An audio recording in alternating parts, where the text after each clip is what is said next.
EAGLES, Eagles.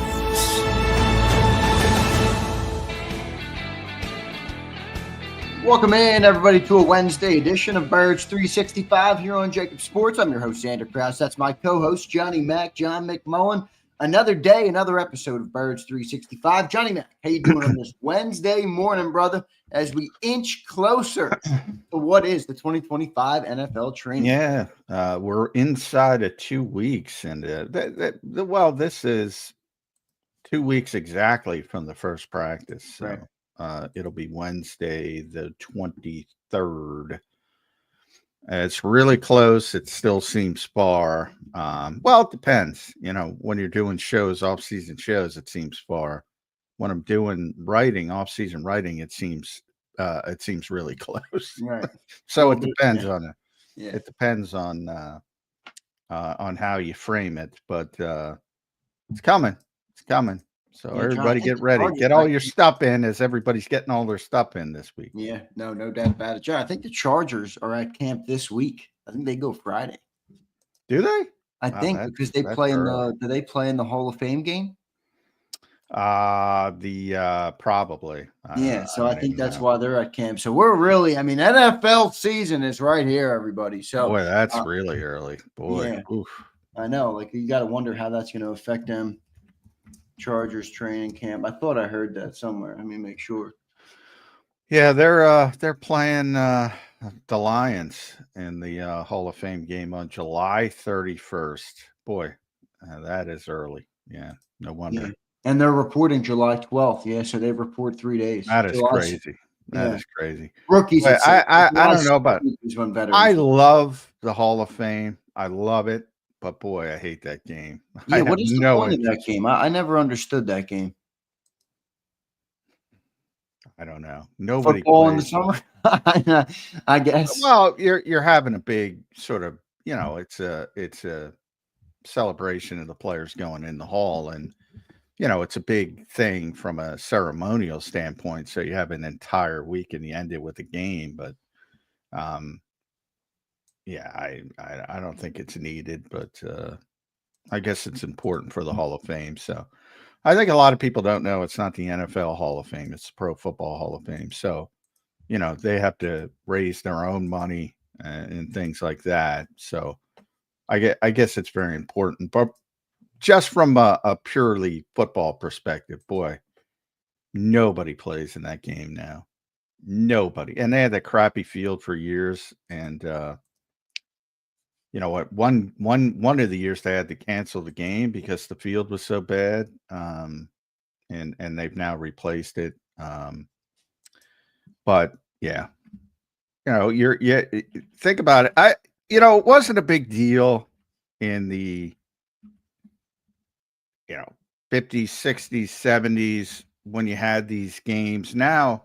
And it comes up when you go to some of these international games. Specifically, I know there were a lot of complaints about the field in Mexico at times. You have these high-level athletes playing on it. And Brazil last year, heck, Brazil, there were a lot of complaints about the field.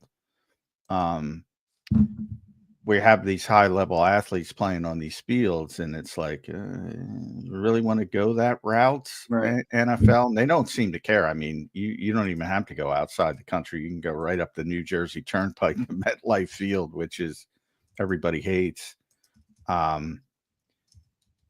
Ultimately, there's so much money in it now with the players. You shouldn't have them out there on high school fields, which is essentially for many years what. It was a high school field, literally. I think Canton McKinley High School. And now Tom Benson, obviously, was the one who came in and sort of refurbished the stadium. And, kudos to him. But, yeah, it was for many years nobody cared because, again, nobody thought of it. But now that there's so much money in the game, they had to fix that field, and Tom Benson, who passed away, by the way, a few years ago, but was able to get that done before he passed. So kudos to him. In the field is much better. But the game, tough watch. Tough watch. Very tough watch, no doubt about it. Johnny Mac, let's get into our top 25 today. We started a little bit late. Apologies for that on Birds 365. Appreciate everybody being here this morning. Hit that like button for us. Drop your comments in the live show. Good to see my man James Jones is in here. Jason 18, Dank Yang Gang. I like that update, Dank.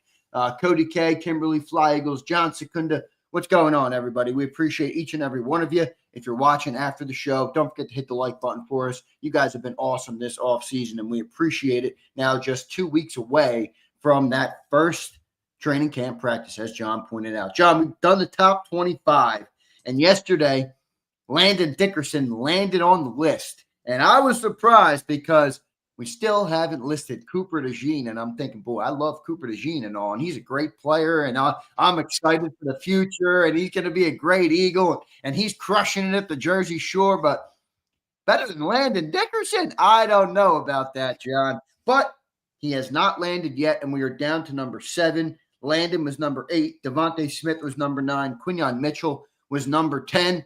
Who was number 7 on the list, Johnny Mac? Cooper DeJean, and I'm with you. I had Landon in front of Cooper. I had Landon in front of a bunch of people. I think I had Landon 6th overall, but Ed had him much higher. He had Cooper, I think, 6th overall, and it's a combined list, and I think he had Landon down at 11, which is sort of why it worked out the way it worked out. I'm a huge Cooper DeJean fan. I think he's a phenomenal football player. I think he could play slot, outside corner. I'm with Vic, safety. You can put him anywhere. He's going to succeed. And I think, maybe in 2 or 3 years, he's even higher on this list. But I think to put him over guys, Devontae Smith as well, Zach Bond, I'm like, what are we doing here? So I'm killing my own list. Really, I'm killing Ed, taking strays out. We got to get Ed on. He's on vacation. Now, I told him when he comes back, he'd feel free to rip me. Yeah. I'm going to make the rookies, and Cooper DeJean and Quinyon Mitchell were phenomenal as rookie players. But I can't put them ahead of the Landon Dickersons and Devontae Smiths of the world. Yeah, I agree with you. I can't. I'm definitely on the not Johnny yet. Mac. I'm on the Johnny Mac train with that. Yeah. Am I losing John? So I'm having some internet problems, but there's choppiness. I don't know if you're getting choppiness from. I got it a little bit. I think it's on your end, John. I don't know. It might be on my end.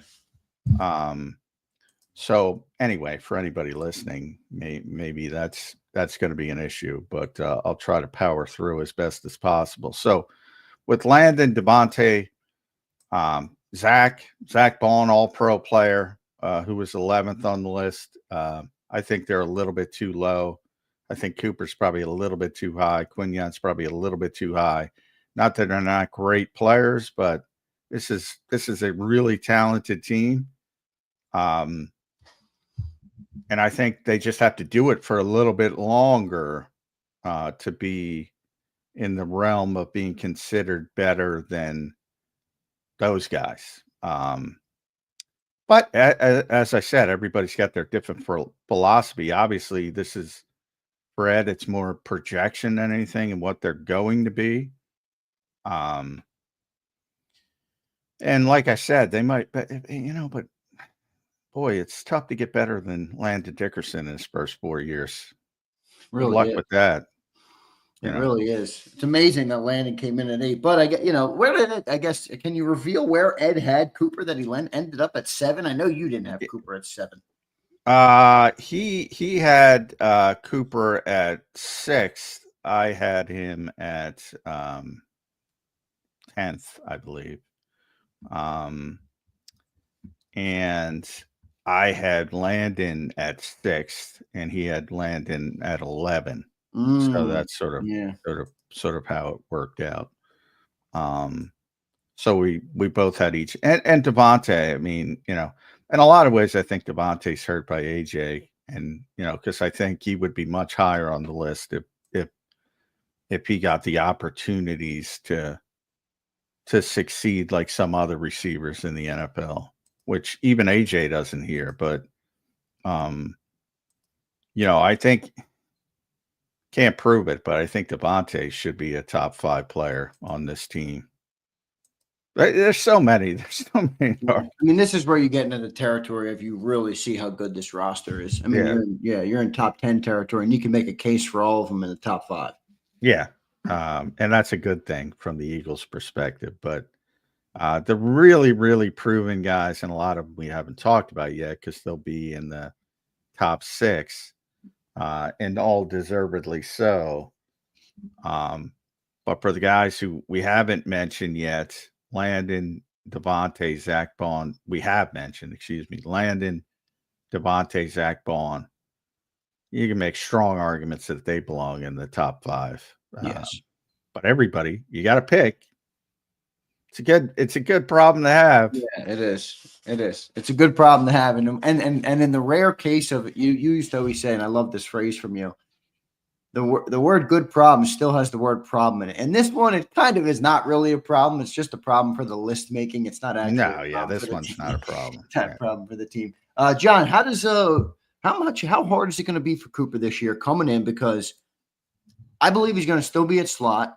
Fangio floated out playing safety form and sub packages in the base defense, which we've already talked about extensively on the show about why that label is annoying. He's going to be on the outside. He's got a big role this year, man. How much is on his plate coming into this year as kind of really one of the anchors at the secondary post Darius Slay? Well, I think he's going to play all over in certain situations, sub packages. But I think, people are obsessed with the labels, and I talk about it all the time.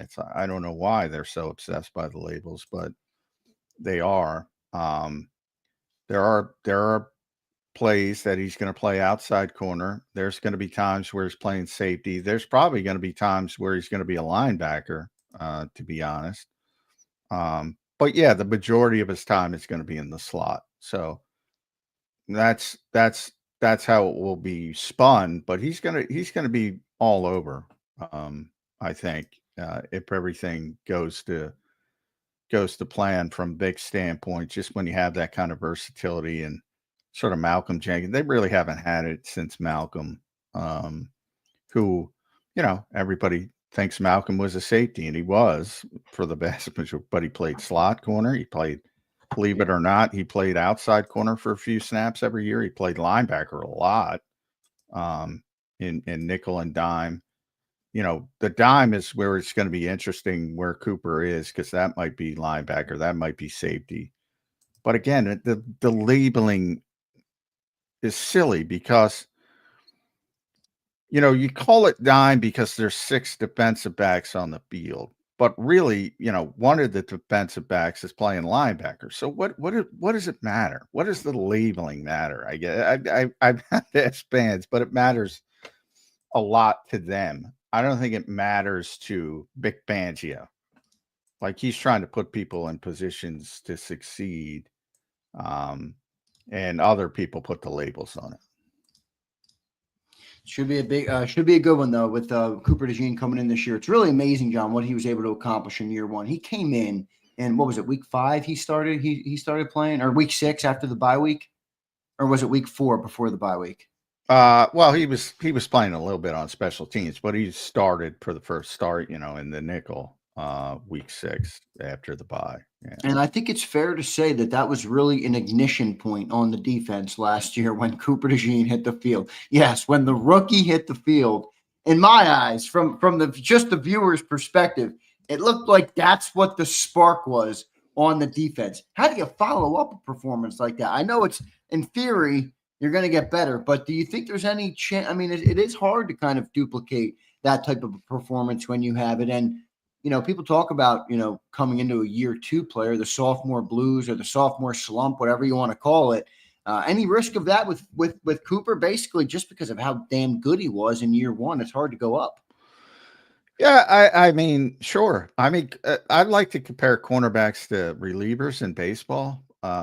Sometimes they have a good year, a down year, up year, down, like a yo-yo, because We had somebody on the show yesterday, pointing out Pat Surtain getting burned by Devontae Smith a couple years ago.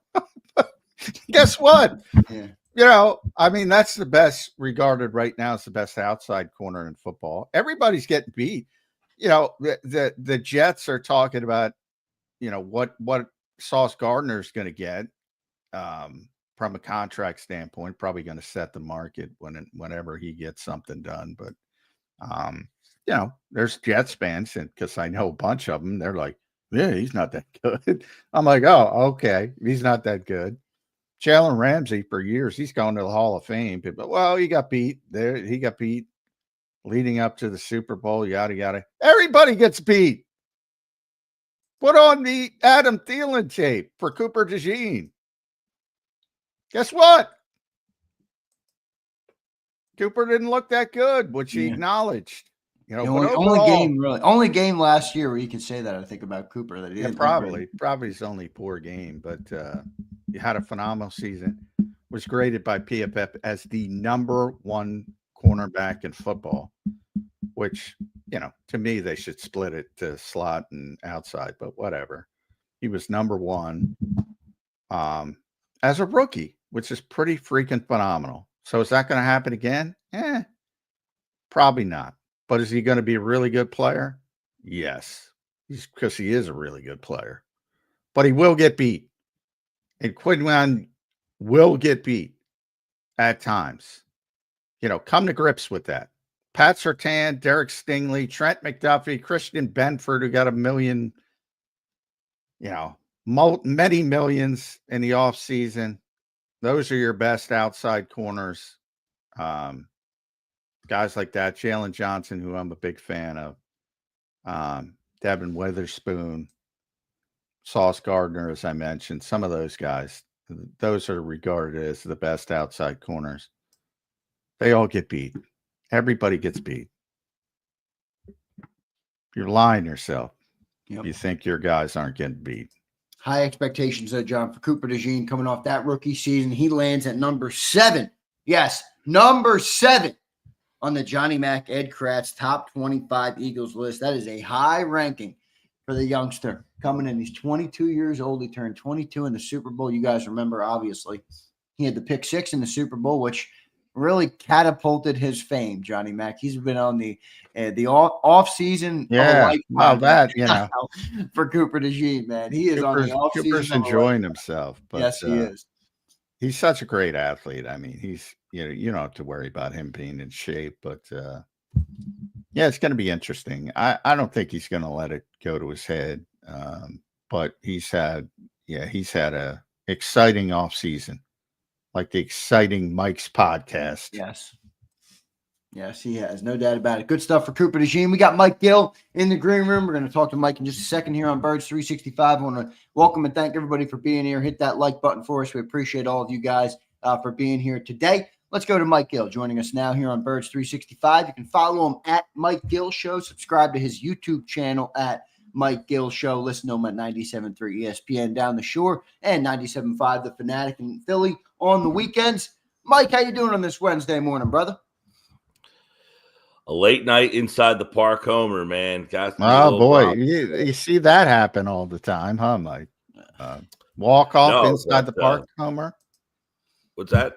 Walk off. It was walk off inside the park homer. Yeah, a quirky field where it hits the bricks, and then the ball ricochets past the backup left fielder. It was pretty wild. I wake up this morning, I got people tweeting at me, Rob Thompson this, Rob Thompson. Ah, come on. He went to Romano. I said, am I in the twilight zone here? But here we are. You get your last 3 pitchers is Daniel, Robert, Max Lazar, and then you've got to go to Jordan Romano. My God. I feel bad for the poor guy. Well, yeah, I mean, obviously you have the issue with the suspension. I mean, but I was just comparing relievers to cornerbacks in the NFL, because those are the guys who have sort of like up years, down years, yo-yos. Sometimes they have a great year, they come back and have a bad year. To get a consistent reliever is a really, really difficult thing from year to year to year. And if you have one, you should hold on to him like grim death. But yeah, how do you blame that on the manager? You got to throw somebody out there, especially in this era of baseball, Mike, where you got starters. God forbid if they go 7 innings, it's a miracle.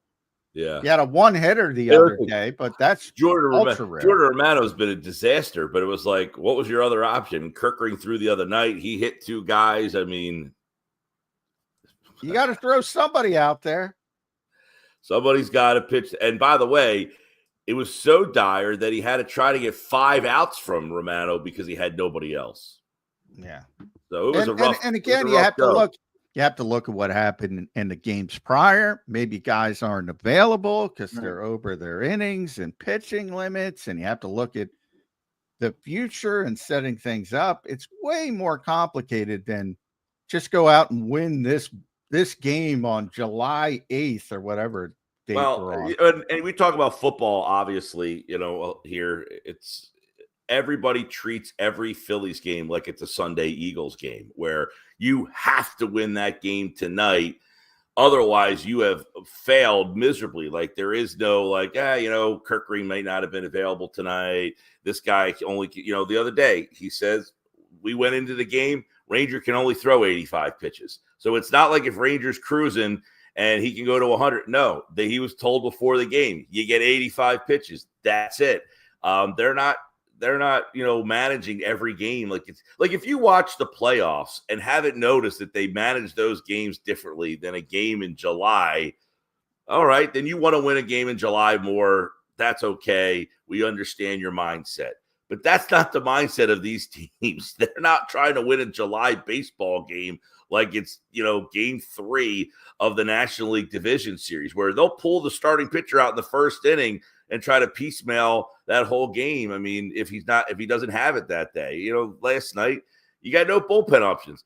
A blind person can understand they need 2 to 3 new bullpen arms. They don't have it in their bullpen. So we're judging it like it's a Sunday NFL game. Yes. Yeah. If you want to judge it like it's a Sunday NFL game, they could have done a better job. It's July and they don't have the horses to finish that game out the way you want it.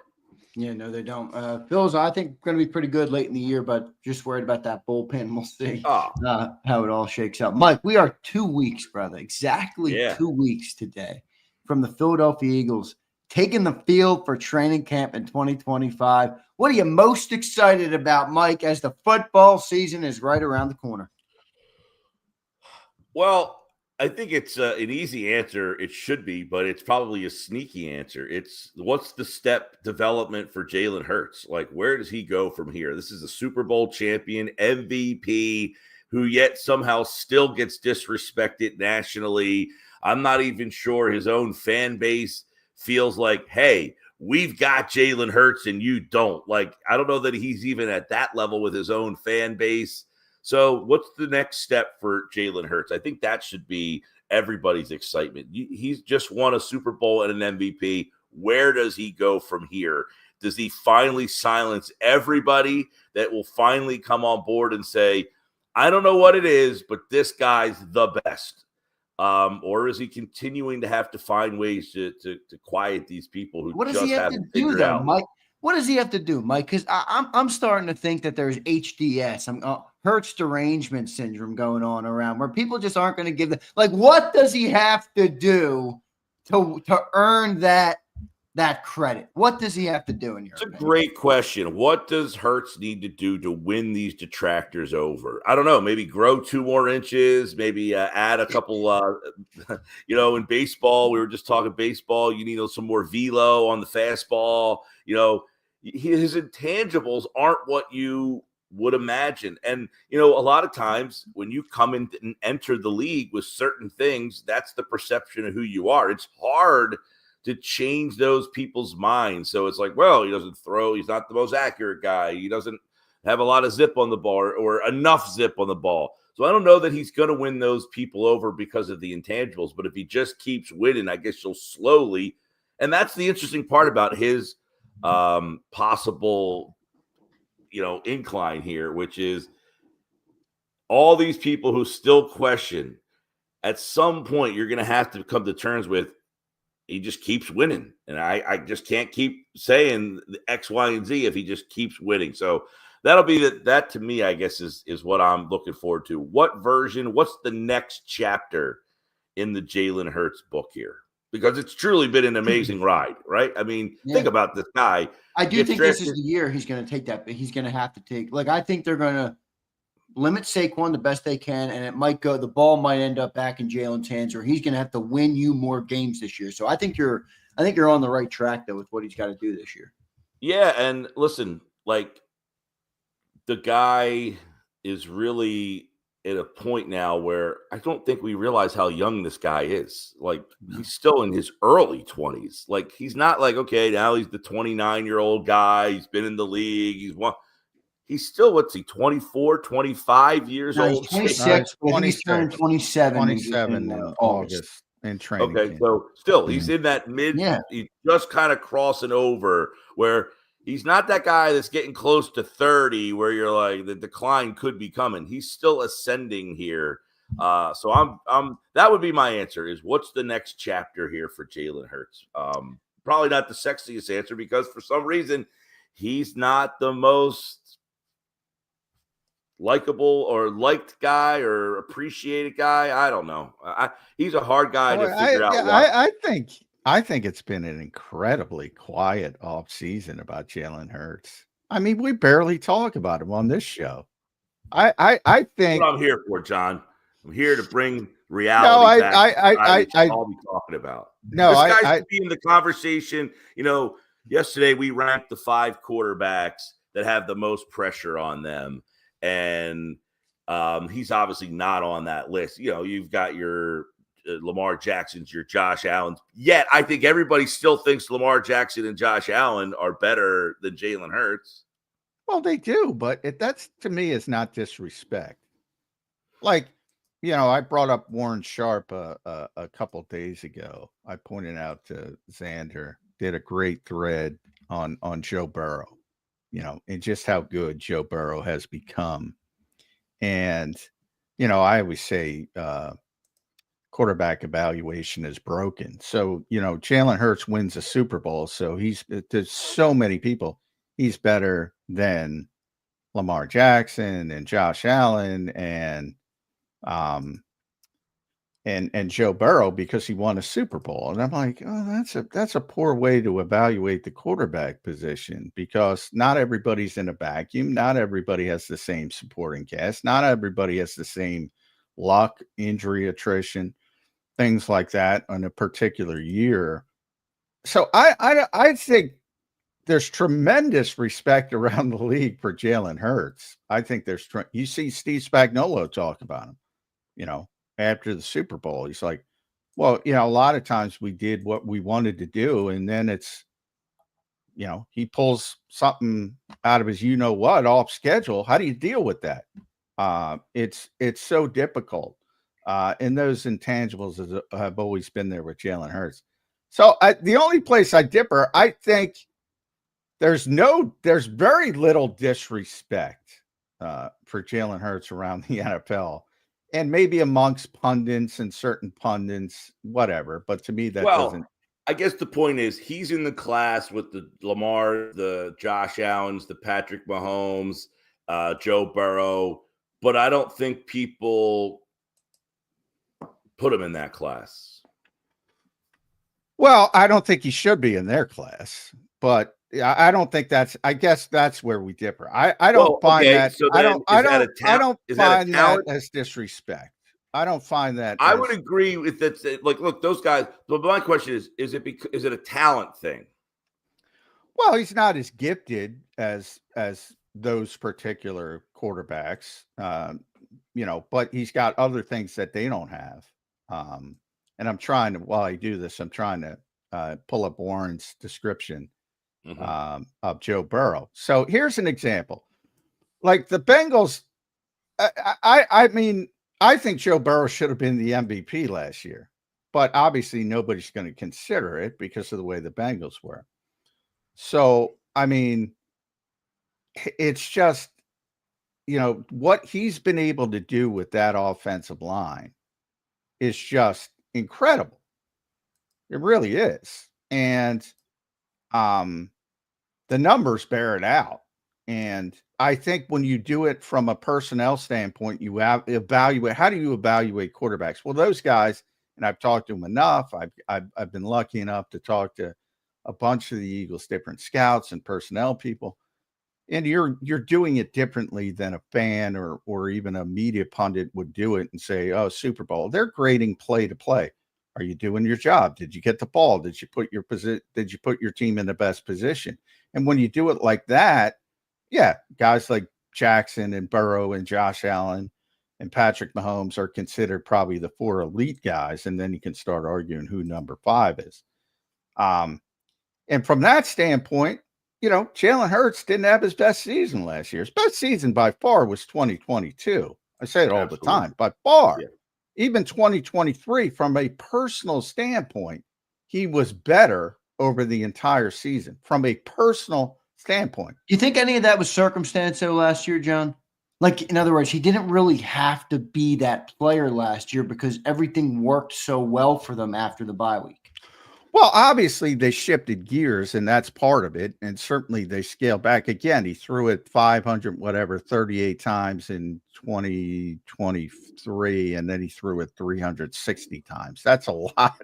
That's a lot of playmaking potential taken off the table. This is where, like you said, he shouldn't be in the category with those guys. And I can say it's not a disrespect. I would agree with that. You're not being disrespected by saying you're not as good as Burrow and Mahomes and Allen. And but it basically goes to, but it goes back to the thing. Why? You've won more than those guys, except for Mahomes. You've accomplished more than those guys for the most part, other than the guys who have the MVPs. Lamar has an MVP. Allen has an MVP. There's a fly in my face. Sorry. So it's that he's not as gifted or doesn't have the personal accomplishment of an MVP, but he's won a Super Bowl. He's been the MVP. He's been to a Super Bowl. So I don't know why we can't, because we could say the things that we're perceiving that they do better than him, that he shouldn't be in that class, and it's not a disrespect. But there are things that he does that they can't do that makes him belong in that class. Well, I don't have any problem with somebody making that argument, but I think the argument of just wins and losses, and most people in the industry will say wins and losses are not a quarterback stat. Now, I kind of have a differing view on that. I think when you win as much as Jalen Hurts, and it's that kind of anomaly, he deserves credit for that. But I do think, Nick Sirianni often calls football the ultimate team game. And then it becomes, well, if it's best quarterback, it's easy, right? Why do we even have these shows? Why do we even talk? Because we know who's going to win the Super Bowl, but we don't know who's going to win the Super Bowl. And one of the things, and I often bring up Tom Brady and Patrick Mahomes, who are, maybe the greatest of all time in one case, and the greatest of this generation in another case. In Tom's 2 Super Bowls, not the one he lost to the Eagles, but the 2 he lost to the Giants, it was interior pressure that completely blew the game up, and he looked bad. And Patrick Mahomes' 2 Super Bowl losses, he looked very bad. Why? Interior pressure, right up the middle. Pressure as a whole when it came to Tampa Bay first and Philadelphia. It's like, do people not recognize that? It's not like Patrick Mahomes woke up the day of the Super Bowl and decided, hey, I'm going to play shitty today. The Eagles defense dominated. They couldn't do anything. Mm-hmm. Same thing happened with, obviously, the Patriots. The 2007 Patriots are the best team I ever saw. They didn't win.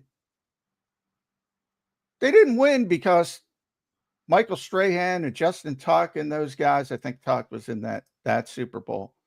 Those guys dominated. And they couldn't do anything. It's like the ultimate team game. So it works both ways. And quarterbacks and coaches know it. Nick has expressed it, and Jalen has expressed it. When they win, they get too much credit, and when they lose, they get too much blame. Sure. Mm-hmm. That's just the way it is. That's part of the job.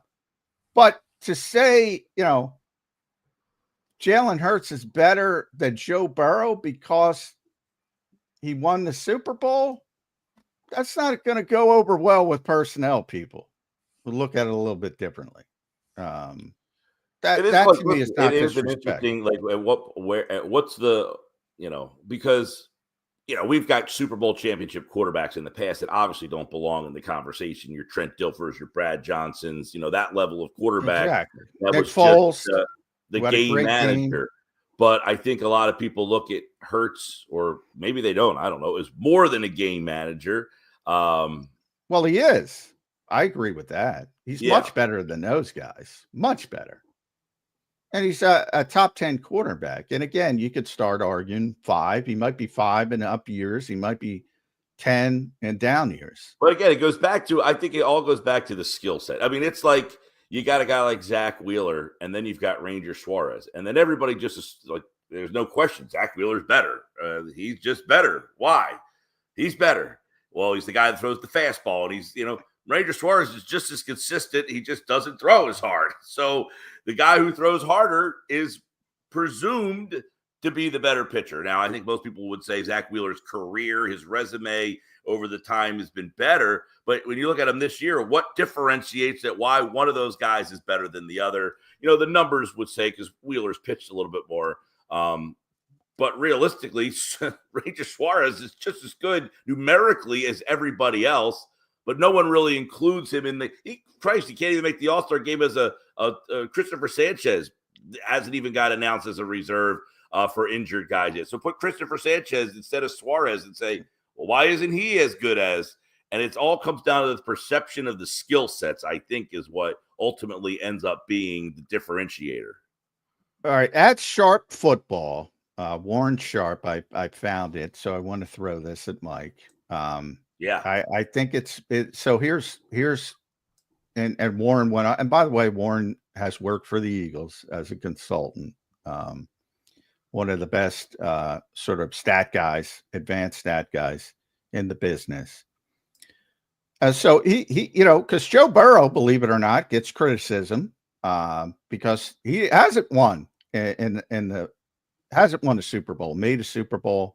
But obviously hasn't gone to that level. And people say, why is he in the conversation to be number 1? Well, here's the reason. He's been blitzed at the lowest rate of any quarterback in the last 4 years, but he has been hit within 2.5 seconds of the snap at the highest rate. Blitzed at the lowest rate, hit quickly at the highest rate.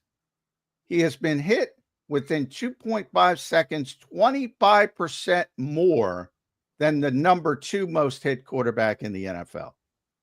25% more than number 2. And by the way, his 2.5 seconds to throw, because a lot of people criticize Joe for hanging on to the football a little bit too long. 4th fastest in the NFL. Fourth fastest in the NFL. His offensive line and pass blocking rate, number 30, number 30, number 27, number 32 over the last 4 years. Worst pass blocking line in the NFL last season. Despite that, Joe Burrow himself is number 1 in overall completion rate. He's number 1 in third down completion rate. He's number 2 in accuracy.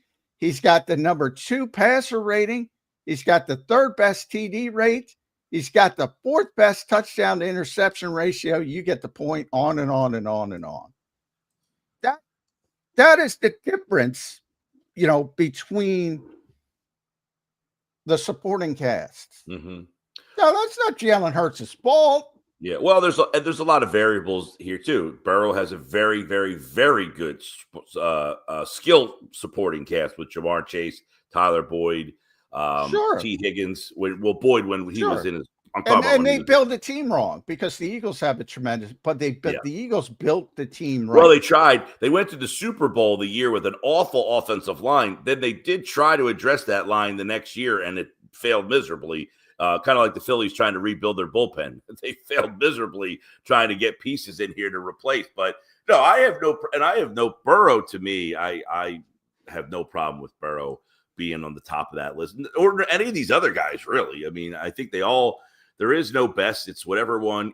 Back to the pitcher thing. If you like Paul Skeens, he's the best. If you like Wheeler, he's the best. If you like Christopher, whatever guy that's your style. In the football, it's kind of like, what skill set do you like the best? And that's generally like Mahomes gets that.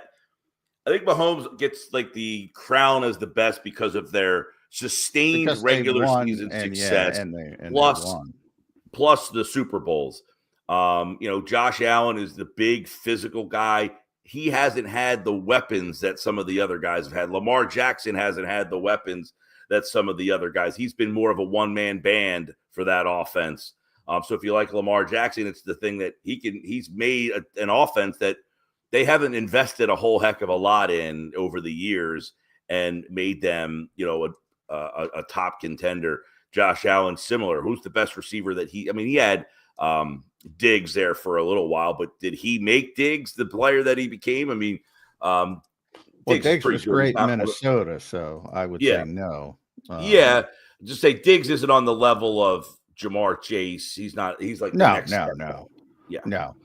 But AJ is probably, AJ's in it. It's probably, and AJ was ranked number Patrick one. Mahomes really. He had what's his name, Tyreek earlier in the run, but he's been fine without him.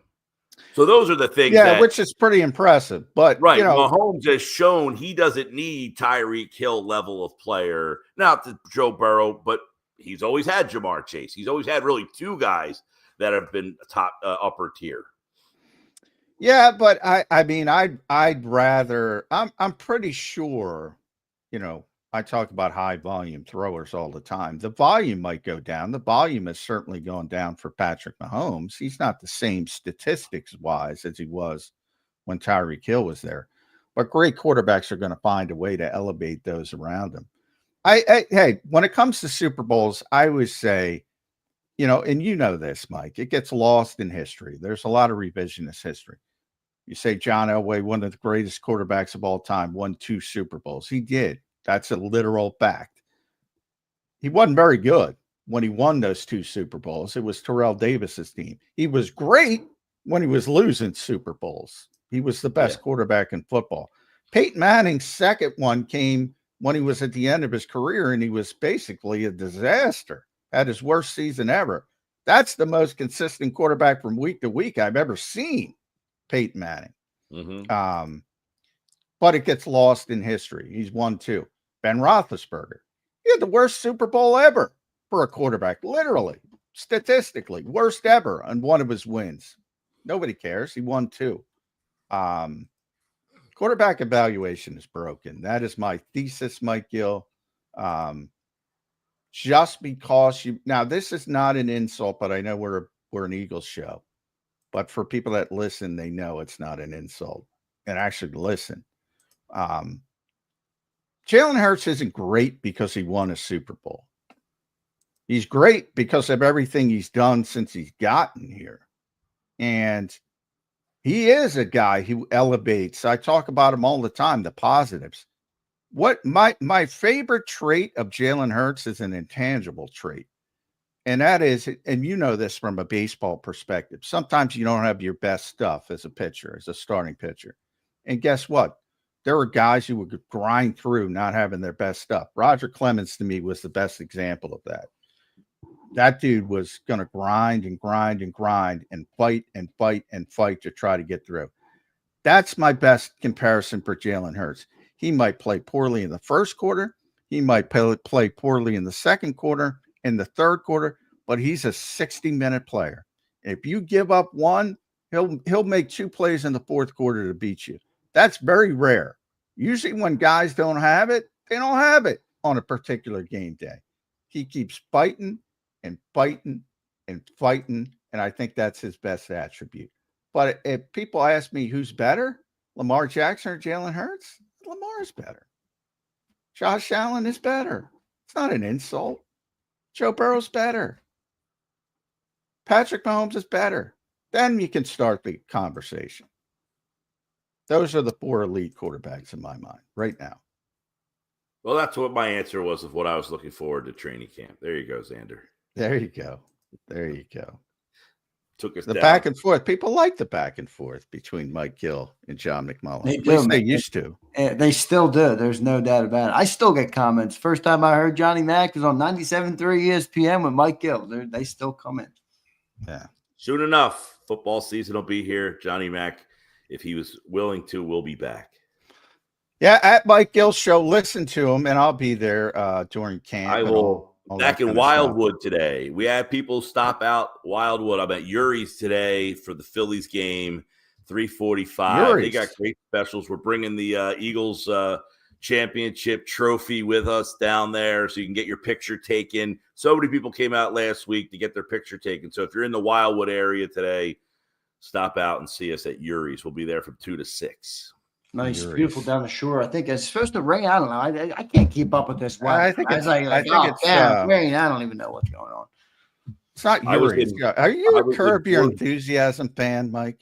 What's that? Are you a Curb Your Enthusiasm fan? Oh, yeah, big time. I don't think it's Yuri, but it might be Yuri.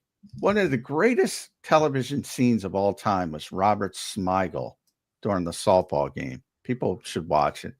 I don't think it was Yuri. It was Yari. Yeah. So it made me think of, but Mike will be at Yuri's. Watching the Phillies game. Yuri's on the waterfront. 97.3 down the shore. If you're down the shore locally in South Jersey, 97.5 on the weekends. The great Mike Gill. We appreciate it, buddy. A lot of people on vacation this week, but Mike Gill's always a hard worker. Well, you got to cover every sport. It's tougher to go on vacation. Well, I'm going on vacation in early August. I'll be away for about 10 days in Europe. And where are you going? You told us before, but I forget. I will be in Portugal for a couple of days, and then I'm going to Prague for the rest. Prague, that's right. I remember. Now I remember. Because Prague, I've always seen in movies. I'm like, that'd be an interesting place to visit. And you're going to see. Yeah, we're doing the research now of places we want to check out. But I used a lot of my time early when I was in Thailand, so I don't have as many vacations days left this year as I normally do. World traveler, Mike Gill. We're still getting the Thailand, the ladyboy comments on the show. I know. I love it. It was a very memorable trip to the people who continue to remember that. You remember it, so do I. Good stuff, Mike. We appreciate it, man. We'll talk to you again. We'll talk to you next week. When did you say you were going? I believe it in August or August 5th is when I fly out. There you go. That should be good. All right, Mike. We appreciate you, brother. Thanks for doing it today. Make sure you guys follow him at Mike Gill Show all over the map. We appreciate you, Mike. Talk to you again soon. See ya. Thanks, bud. There's Mike Gill joining us here on Birds 365. Great segment there, Johnny Mac. A little bit of Joe Burrow, Jalen Hurts. Yeah, I mean, it's stunning. To me, I'm the exact opposite. Like I've always said, I don't think there's a ton of disrespect. I'm not talking about individuals like Chris Sims or whatever. I don't think there's a ton of disrespect around Jalen Hurts. I think it's the exact opposite inside the league. I think everybody is on the Jalen Hurts bandwagon from that perspective. But that doesn't mean that, there's certain guys that it's not an insult. If you're top 5 in a particular, and by the way, I don't think it was top 5 last year. I said it pretty consistently. Like if you asked, and this is the problem with me with quarterback evaluation. Well, he won the Super Bowl, so that was his best season. It objectively was not even close. It's a runner-up to be the MVP when they lost. No, I don't think it was better than 22, but I do think it was more circumstantial last year. Well, I think partially, yeah. Like I said, anytime. Think about how many more opportunities you have to make plays when you're throwing it 360 times versus 540 or whatever it was. That's a lot of opportunities to make more plays but it's also a lot of opportunities to make more mistakes, which is what happened the year prior. Now, why were there more mistakes? Because they were in situations where they had to take more chances. So to me, it's pretty obvious. 32nd ranked pass defense or whatever it was. I think they were dead last. It might have been 31. I'd have to look it up. Last year versus the number 1 defense. You think the 2023 team, maybe they don't win the Super Bowl, but do you think they're one and done after starting 10-1 with the number 1 ranked defense? Because I don't think so. There's other parts of it that matter, is my only point that I try to hammer home. And it's an argument that is obvious and logical, and so many people just will not open their minds to it. It's bizarre to me. It is absolutely bizarre. And never, very rarely do you see such a swing in defensive play over a 12-month period when you're literally probably the worst defense in football at the end of the 2023 season when Matt Patricia took over. They were probably the worst defense in football over that span. And last year, they were the number 1 defense in football. Kudos to Vic Fangio and everybody who stepped up, and the Zach Bonds of the world, and the Quinyon Mitchells, and the Cooper DeJeans, and all the new players. But Vic had a big part of it as well. Does anybody believe that 10-1 start turns into a 1-7 collapse with the best defense in football? Does anybody believe that? I don't.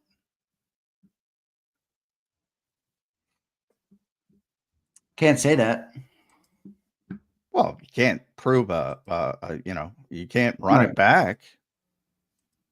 But I don't see any way. Yeah, but he did. I mean, if the circumstance was different, would he be able? Would the team look different? And would it ask him to serve a different role? And would he be able to do that role? He has served every role that we've needed him to serve for the last. He would have had to throw it more anyway. It would, because DeAndre Swift isn't Saquon Barkley.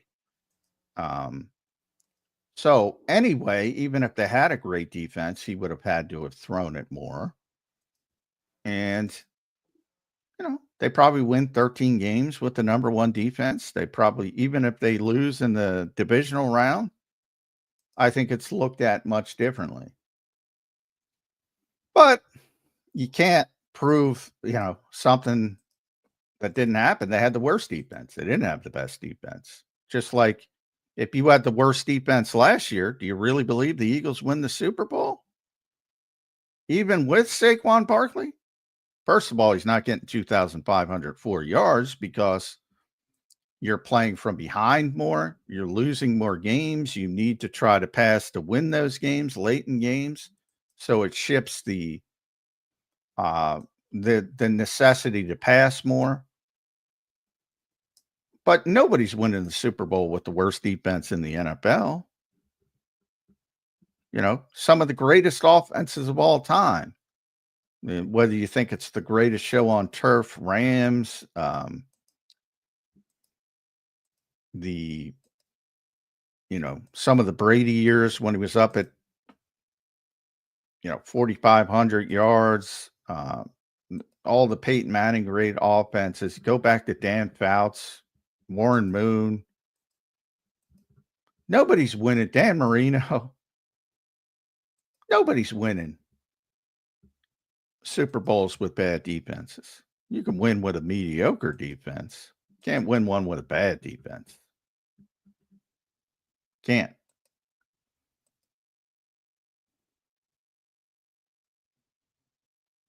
I agree, Johnny Mac. Let's see what happens this year. I think Mike's on to something, though, with Jalen being the most interesting talking point coming into this year. It's the one I'm most excited for. What does this version of Hurts look like? It's every year, John, we get a new version of the player. I mean, do you agree with that? Well, at the end of the show, we talked about it yesterday, and I said, I am the least worried about Jalen Hurts I've ever been. Not even concerned. Not even concerned. I think he's going to have a better season than he had last year. I think he's more comfortable, as I said, in the spring. I wish BLG was going to be here. He's not because he's traveling today. He would have echoed it, I know, because he saw the same thing. It's just quiet, comfortable, competent. He's always been competent, but the game has slowed down for him. He's got the best offensive line in football. He's got arguably the best position group. They're certainly in the conversation with a few others. You know, he's got everything. And he's just getting smarter and savvier and understanding more. And I think the constant talk about the change in coordinators is starting to recede into the background, because who cares? They changed coordinators last year and they won the Super Bowl. And it didn't even work out that well from a passing perspective over the full length of the season. And they won the Super Bowl. So who cares? And by the way, if they win the Super Bowl again, Kevin Patullo's gone. And if they win 10 games, Kevin Patullo's probably gone. Right. Although I think Nick might fight for him, but we'll see how that shakes out. But when you succeed, it's very difficult to keep your coordinators unless you get a aging Vic Fangio doesn't want to leave. Because, you know, I'll tell you what, if Vic Fangio, 56?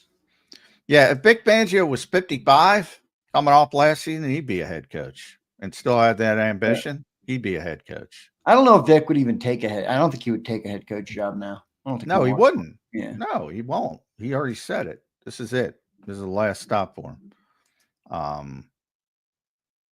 But if he were 55 at different point of his career, certainly 45 earlier, yeah, he's a head coach. Coming off last year, he's a head coach. No doubt. I mean, best defense in football. Going to be interesting to see what happens this year, John. We got some super chats. Let's get to them, brother. Scott Squad checking in. He was hurt in 23. Come on, that hurt his play. Guess he's talking about Hurts there. I think people underrated his play in 2023. So yeah, he's hurt. He's been hurt every year for a little bit. And that's something, you know, you hope always. He was hurt last year with the concussion. Kenny Pickett had to play. But I think people underrate his play in 2023. So, I mean, I don't know who you're talking to, but I rated his season. 2022 was the best. 2023 is number 2. 2024 is number 3. Is certainly his first season. It's number 4. That's how I rate his seasons. Individually, not team success, individually. What'd you have? 22, 23, 24, 21? Yes. I probably agree with that. I don't hold 24 against them though, because again, I believe it was circumstantial. Team ran the ball well. Defense was incredible. They just rocked that all the way to the Super Bowl. But I didn't say no, I know you're not poorly. I'm just saying that's in my perspective on it. Scott Squad also says Joe also starts 0 for 2 3 years in a row. 0-2 3 years in a row. Man, it's a team. Is Joe playing by himself? Is this tennis? Is this golf? I don't get it. Like I get the cliches, and I get when Nick says it's the ultimate team game. I get that people tune it out, you know, burden of leadership is repetition, yada yada. You know, that's why he says it so much. Is there nobody else on the field? We're just doing our top 25 list. We just spent the time arguing. This team has already, we've gone past Zach Bond, all pro. Quinyon Mitchell, second in defensive rookie of the year voting. Devontae Smith, maybe the best wide receiver 2 in the NFL. Landon Dickerson, I think, is the best left guard in football, maybe the best guard in general. Cooper DeJean, number 1 cornerback in the entire NFL by Pro Football Focus. We haven't even gotten to the top 6. Somebody else out there with him? I don't understand it. What fun is it if the best quarterback wins? Because Lamar would have, I don't know, he'd have 4 by now. I mean, what are we talking? What are we doing? Scott follows up. He says he gets no blame for the 0-2 starts for 3 years. I have to go back and look at the game. I don't know, Scott. Scott Squad, do you get any blame for these insane thought processes that one player's responsible after I run down? Do you get no blame for that? I just ran down the stats. He's got the worst pass blocking offensive line for 4 years consistently. He's got the 4th release rate. He's the lowest blitz quarterback in the NFL because teams don't have to blitz, and yet he gets hit the quickest of any quarterback in the NFL. Is anybody else on the field in your mind? So sure, give Joe Burrow all the blame for 0-2 starts with your little childish emoji, and give yourself blame for not being able to think like an adult and evaluate things with more context. I mean, my God. It's like, this is why Warren went off. It's like, it's so dumb that, I can't give it any time. Like, if you can't open your mind to understand watching a football game, how much has to go right? One player can screw it up. I constantly tell this. I had this discussion with Doug Peterson. Sometimes about play callers. Sometimes you got the best play call you've ever had dialed up perfect for a situation, and the left guard misses a block and nobody knows it. And sometimes you call a bad play and A.J. Brown makes a something out of nothing, or Saquon Barkley makes something out of nothing, and everybody thinks you're a genius.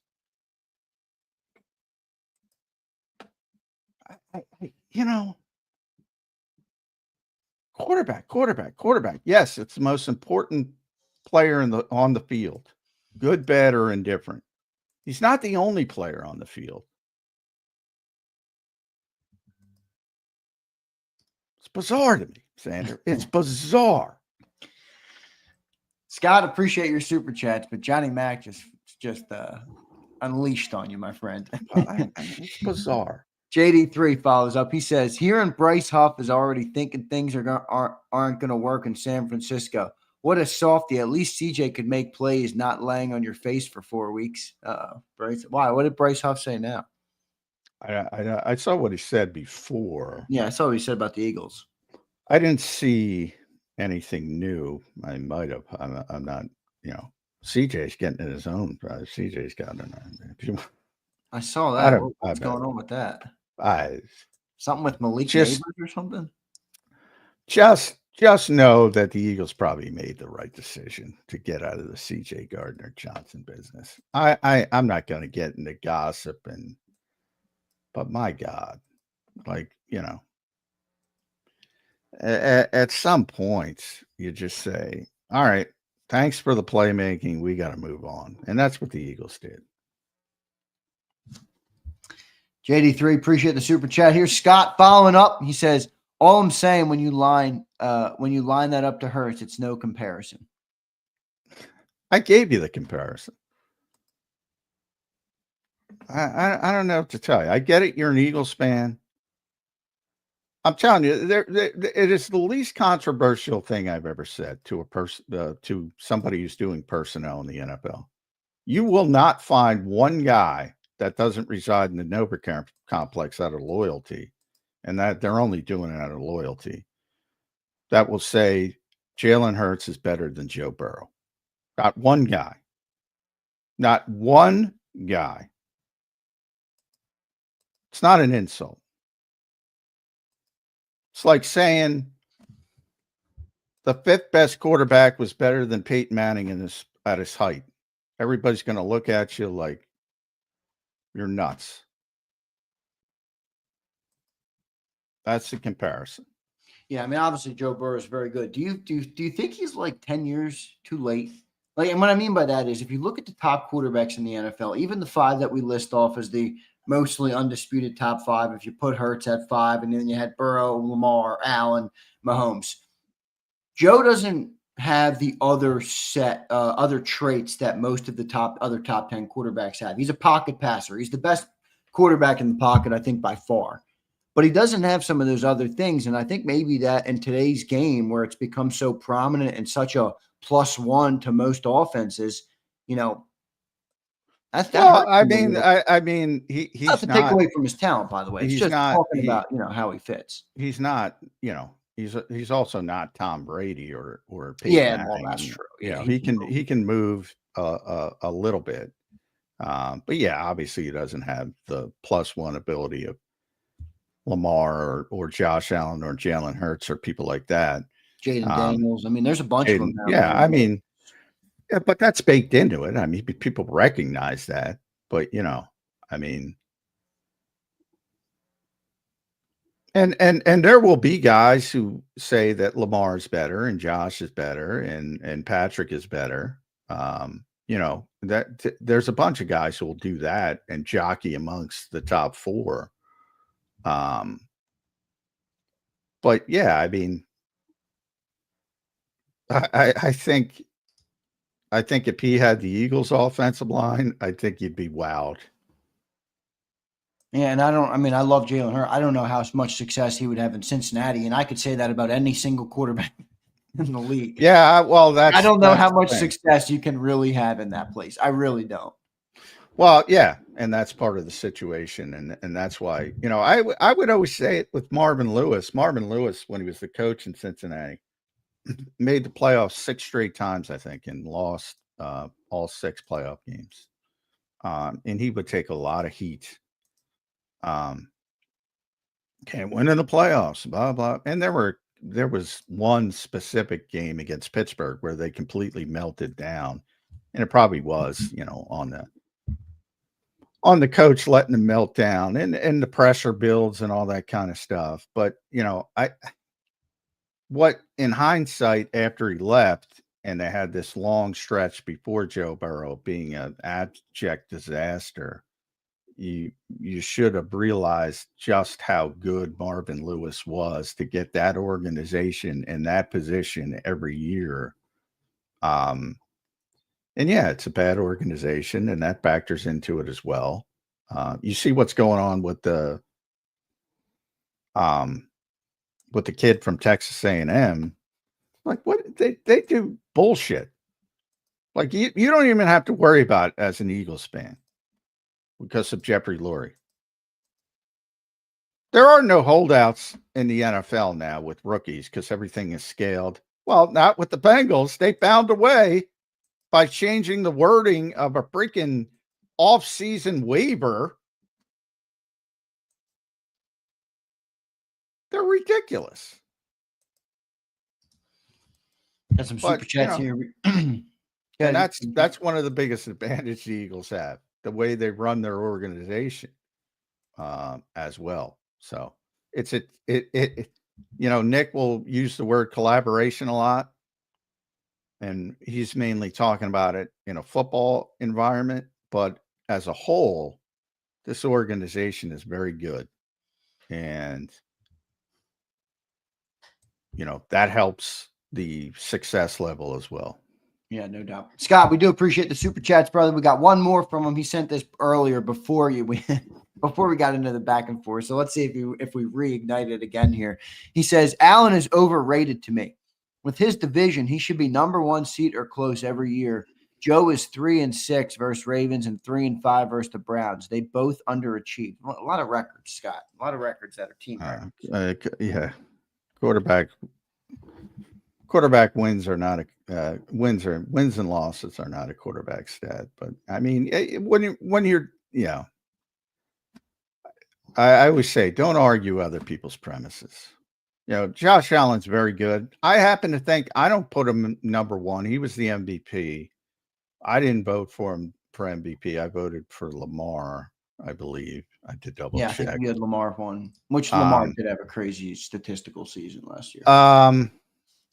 I think he's a little bit too reckless. It's it's a give and take though. You don't want to take away from what he does well. And last year, he probably had his best season taking care of the football, which is why he got over the hump. But if you're a quarterback win stat guy, I mean, what is his record as a quarterback? It's like you move the goalpost constantly. 76-34. I just looked it up. That's his record as a starting quarterback. So then, that's really good. So then you go, well, he's 3-5 against Lamar and 3. It's not quarterback versus quarterback. They're a big part of it. The quarterback, the biggest part of it. And as I said, the reason we do our top 25 the way we do, best pure football players, best at their particular job description, is because most important is less intriguing for me, because the answer is always the quarterback. Always the quarterback. Not just when the quarterback is good. Again, if Jalen Hurts, God forbid, gets injured, Tanner McKee becomes the most important player on the Philadelphia Eagles because of the nature of that position. Eagles might even make the playoffs by going heavy run with Tanner McKee. Tanner McKee's not going to be great, but he's going to be the most important player in that scenario. So two things can be true at the same time. Quarterback's the most important player. Wins and losses are not a quarterback stat solely. Brian Pumper checking in. What's up, Brian Pump? He says this is a no narratives zone. My seventh heaven Keeley and Sid Vicious will be your starters. Macumba will need to ride the bench until Reed gets the boot. Reed's getting the boot. So who we got? Kaylee's going to start. Sid Vicious. Sidney Brown is probably not going to. He might. A lot depends on Makuba. I will say people are skipping steps with Makuba, like automatically assuming the 64th pick in the draft is just going to step in. So, it might be a situation where Sidney starts early and Makuba starts somewhere in the season and that type of thing. Or maybe he gets to camp and says they both can't play and Justin Simmons is here. So a lot of uncertainty at safety. Kaylee Ringo is going to start unless he completely craps the bed in training camp, which I don't expect to happen because I think the Eagles are understanding. Yeah, he's going to get beat. There's going to be some growing pains. So what? And then Reed getting the boot. Well, you're going to wait a while for Reed getting the boot.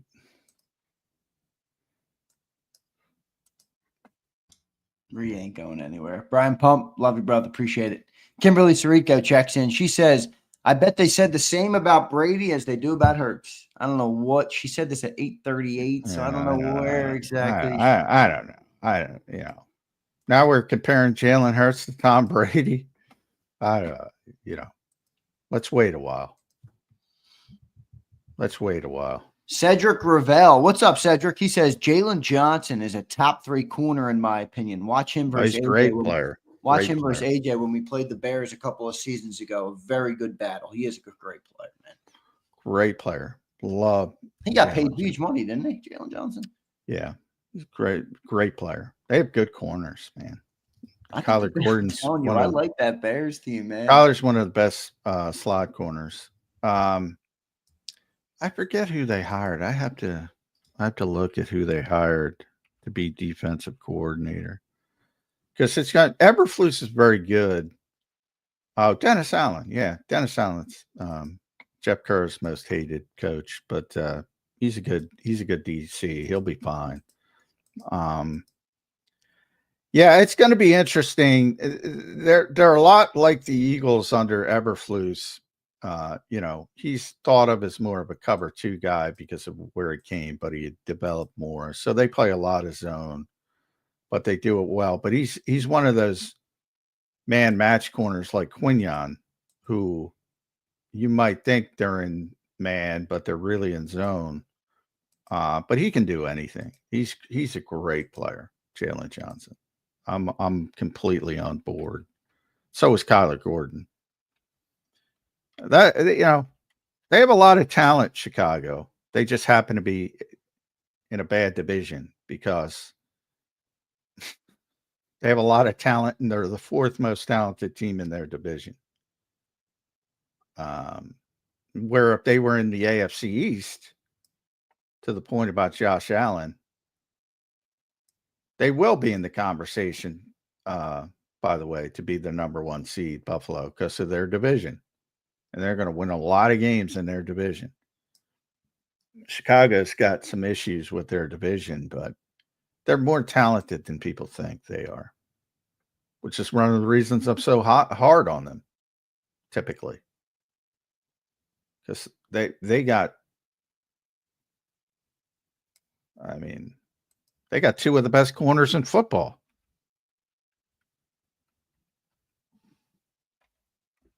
And nobody sees it.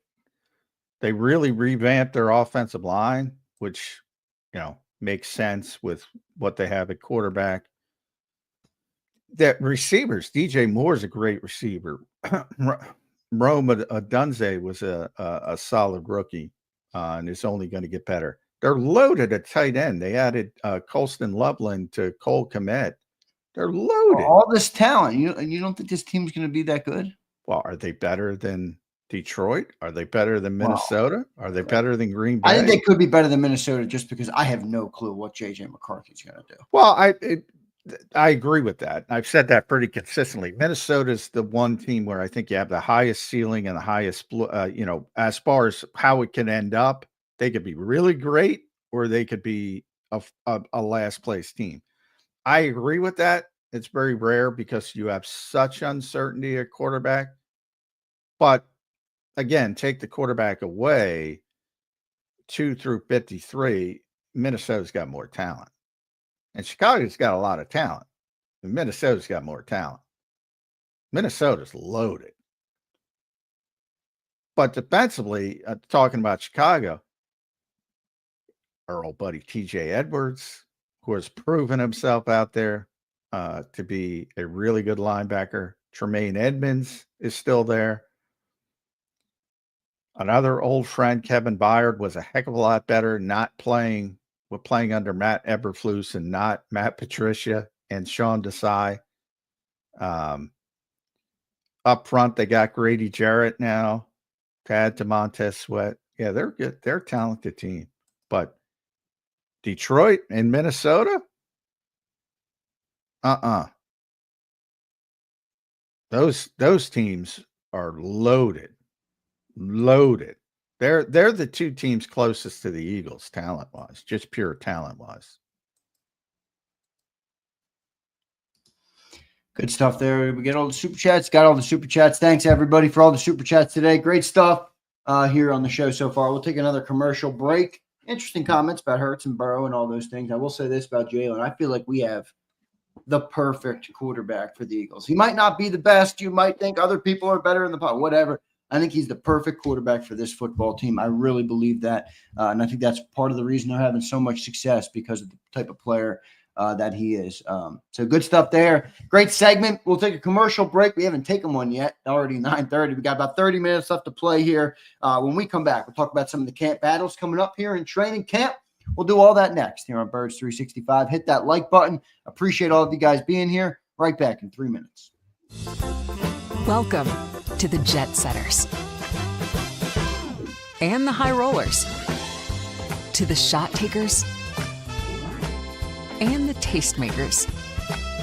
Welcome to the viewfinders, the thrill seekers, and the night owls. Welcome to everything you could possibly want on one 5-mile island. Welcome to the Wildwoods. Book your stay today. The following is a real testimonial from the father of a young injured victim. I didn't think she was going to make it. Major Perry's daughter was the victim of a horrific accident caused by someone else's negligence. If you don't find the right counselor, law firm that you're looking for, you will get lost in the wilderness. Badly injured? Call the Fritz and Bianculli Law Firm at 215-458-2222 and find out why they say, "We got this." In our hometown, we all look out for each other. We go the extra mile to lend a helping hand. We step up to keep our communities going strong. And at Independence Blue Cross, we're here to keep you going strong. We've been deeply rooted in our communities for more than 85 years. And that connection to members has earned us our spot as the #1 health insurer in the region. So while you look out for your neighbors, know IBX is always looking out for you. Your financial future is on the line. Are you ready for what's next? At Leone & Company Wealth Management, we help young professionals, business owners, and pre-retirees navigate the complexities of building and protecting wealth. For young professionals, we'll help you grow your wealth, plan for your future, and make the most of your hard-earned dollars. For business owners, we provide strategies to protect your company, manage risks, and create a lasting legacy for both your business and personal wealth. For pre-retirees, we'll design a plan to secure your retirement, ensuring you can live comfortably and confidently in your next chapter. Whether you're just starting out, managing a thriving business, or preparing for retirement, we're here to help you take control of your financial future. The first consultation is on us. Get the advice you need without the cost. Let's make your financial vision a reality. Take the next step. Scan the QR code to schedule your free consultation today. And of course, go Birds.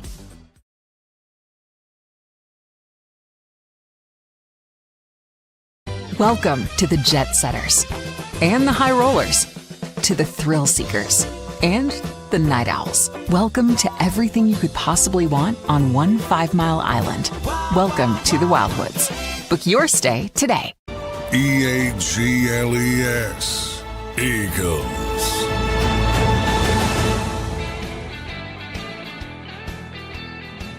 Welcome back in, everybody, to a Wednesday edition of Birds 365 here on JAKIB Sports. I'm your host, Zander Krause. That's my co-host, Johnny Mac, John McMullen.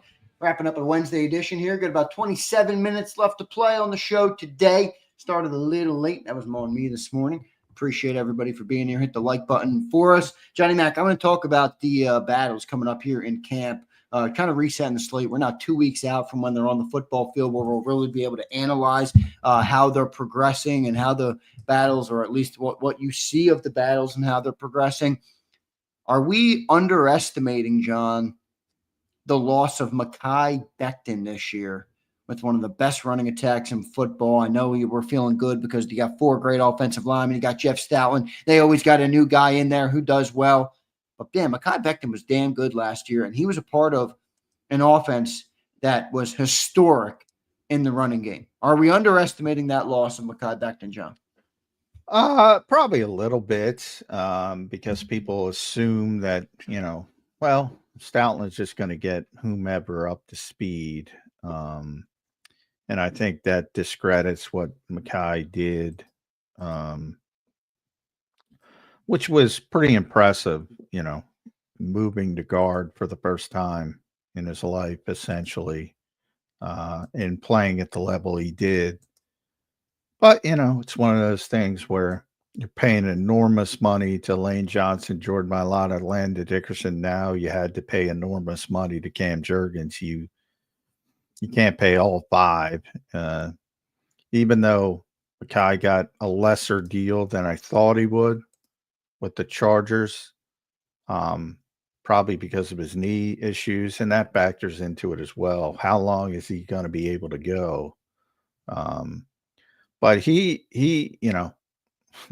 so many of those long Saquon Barkley runs, if you if you play them back and look at the blocking, so many of them include a big block, sometimes a pancake block from Mekhi Becton.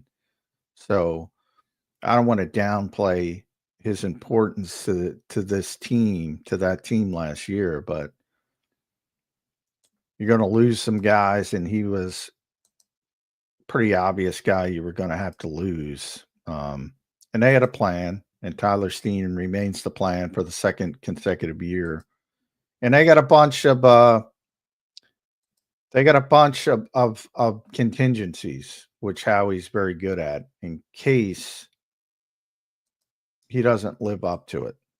And he doesn't live up to the expectations. It might be Matt Pryor, played very well in Chicago last year. It might be Kenyon Green, going the Mekhi Becton route, the reclamation route, the first round pick in, I think, 2022, which didn't work out in Houston. Might even be Trevor Keegan. Don't sleep on Trevor Keegan.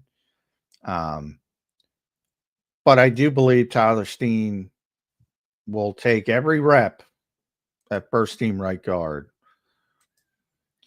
And he better not get hurt this year, because that's what happened last year. A lot of people forget. He took every single rep at right guard, first team right guard, until he sprained his ankle in practice one day. And he was out for about 10 days. And in those 10 days, Mekhi Becton won the job. So as long as he stays healthy in training camp, he's going to be the week 1 starter. The big question to me, is he going to be the week 5 starter? Because I go back to Isaac Seumalo when they tried to make Isaac a starter for the first time. He didn't play well. And he was eventually benched for Stefan Wisniewski. I could see that happening. But they have enough options to where they'll get competent play at right guard, especially with Cam Jurgens on one side and Lane Johnson on the other side. So can't be concerned about it, but I do think it's going to be hard to replicate what Mekhi Becton gave to the Philadelphia Eagles. You just don't have that physical. Like, they bullied people. I talked about it with Landon yesterday when we were doing. They bullied people.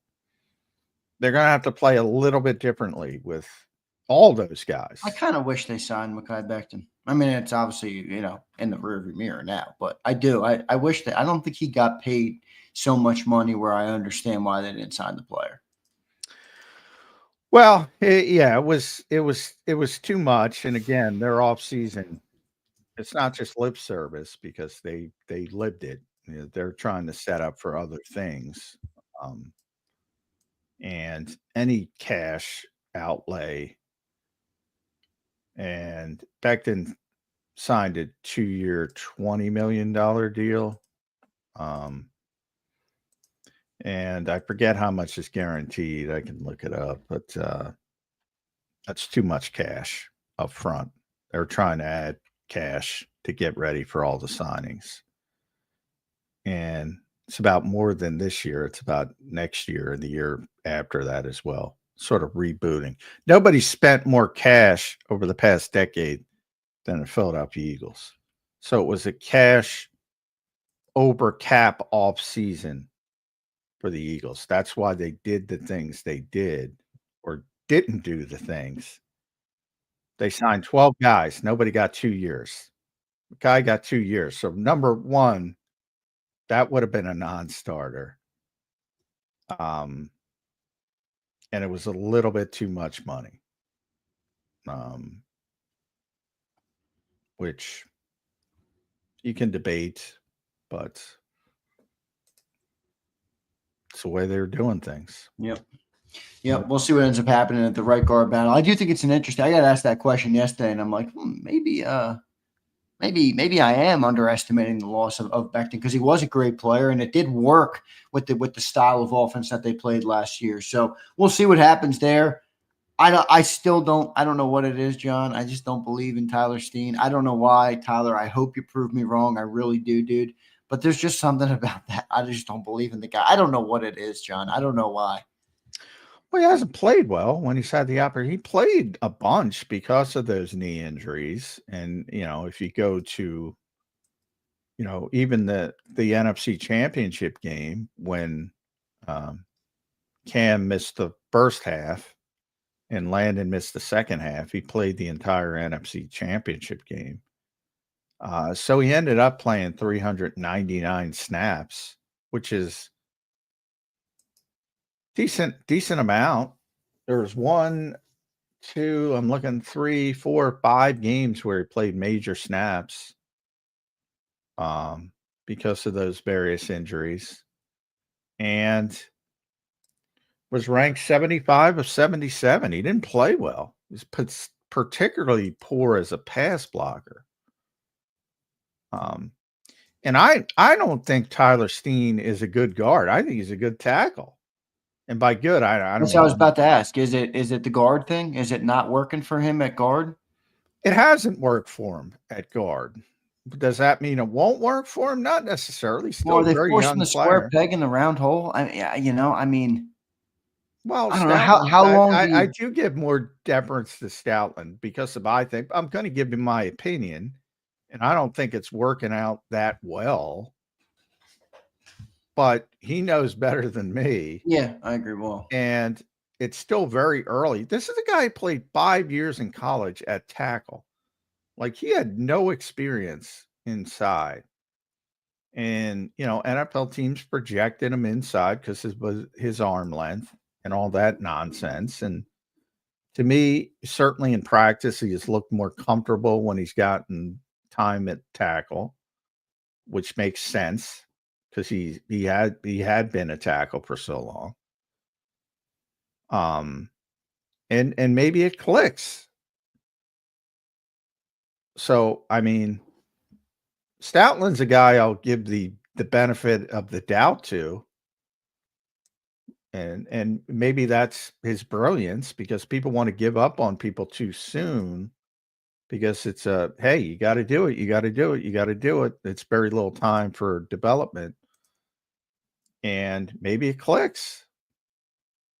And certainly from his standpoint, by the way that the Eagles handled things in the spring, he's going to have every opportunity to win that job. Every opportunity. It's not, I think most places you'll see there's going to be this big competition. I don't think there's going to be any competition until he falters. If he falters. In other words, when we get to camp in 2 weeks, he's going to take all the first team reps. It's not going to be, oh, here comes Kenyon Green. Here comes Matt Pryor. He's going to take all the first team reps. And we'll see, but it's his job to lose. Yeah, and you're right. I do trust Jeff Stoutland more than I trust my own opinion. So we'll see what ends up happening there. John, give me a percentage on Sidney Brown versus Andrew Makuba to be the starter. 50-50. Is it 70% chance it's Makuba, 30 Sidney? Where you at? I'm 60-40 Makuba, simply because he's the type of safety Vic wants, style of safety Vic wants, more coverage. But that's just that. It's just about scheme. Well, do you think if they pay Reed and then Makuba's a starter, would that effectively deem Sidney Brown as a missed pick? Not that it's the end of the world. He's still going to be. It depends. I guess it depends on your definition of a mixed pick. If you expected him to be a starter, yeah. I guess. Well, what would you expect? I'm asking you. It's a third round. Well, I would have expected him to be a starter when they drafted him, but things have changed because they've changed coordinators, and Vic is like Sean Desai would have to place it. I'm going to put it as bluntly as possible. He'd have to play Sidney Brown. Vic does what he wants, as evidenced by Bryce Huff. They signed a $51 million player, and Vic's like, yeah, I don't want to play. Basically, that's what happened. I love Vic. I'm sorry, and that's a third round pick. And when the Eagles traded CJ, got to talk to a lot of people in the building, and they're saying, well, Sidney hasn't really had a chance. He was a third round pick. He's a red star player. They projected him, and then they drafted Drew, like that, which is a big thing. I mean, let's be honest. So I think Vic wants Drew Makuba to be the starter eventually. Whether he gets there, again, that doesn't mean he's going to be the week 1 starter. You saw it with Cooper. You had to wait to week 6 because he got hurt. So to me, week 1 is a little bit overblown because, people will say, not that Tyler Steen will probably be starting. Maybe Makuba isn't, but it doesn't mean it's going to end that way, is what I would say.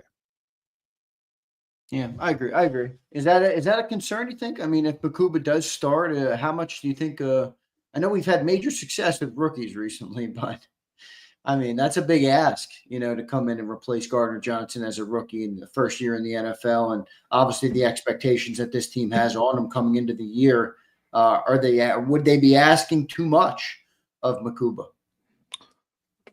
Yeah, maybe. And maybe that's why he's not starting. I don't think Vic's going to start him if he's not ready to start. Maybe. And that's why I bring up, maybe he's not starting week 1, but he is starting week 8.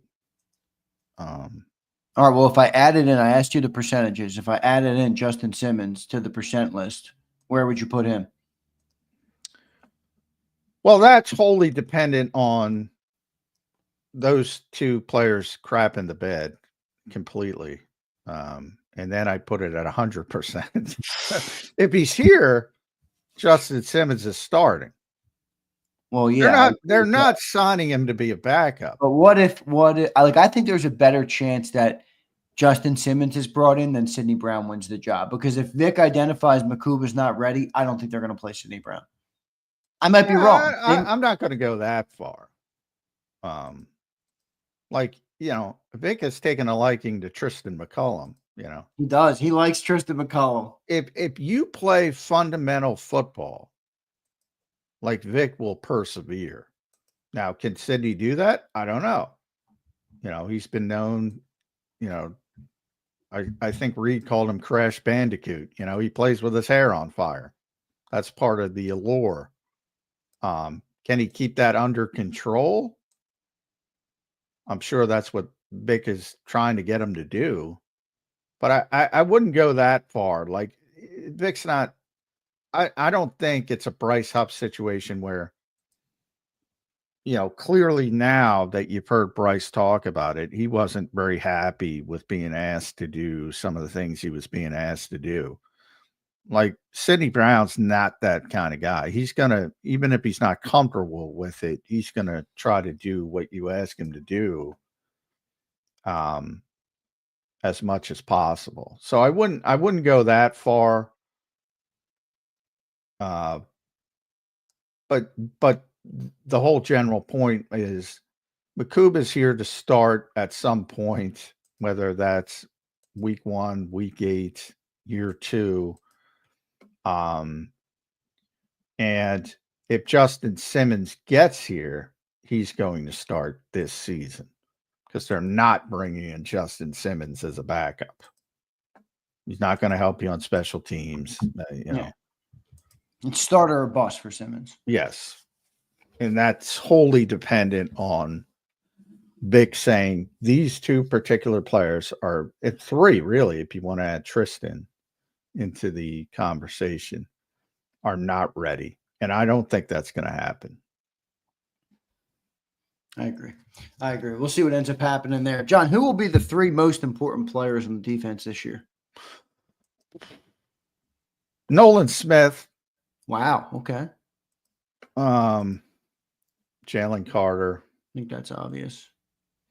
And Zach Bond. Shit. Can I extend it to 5?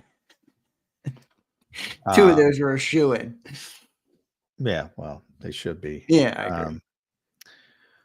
If you want to extend it to 5, I'd say Cooper and Reed.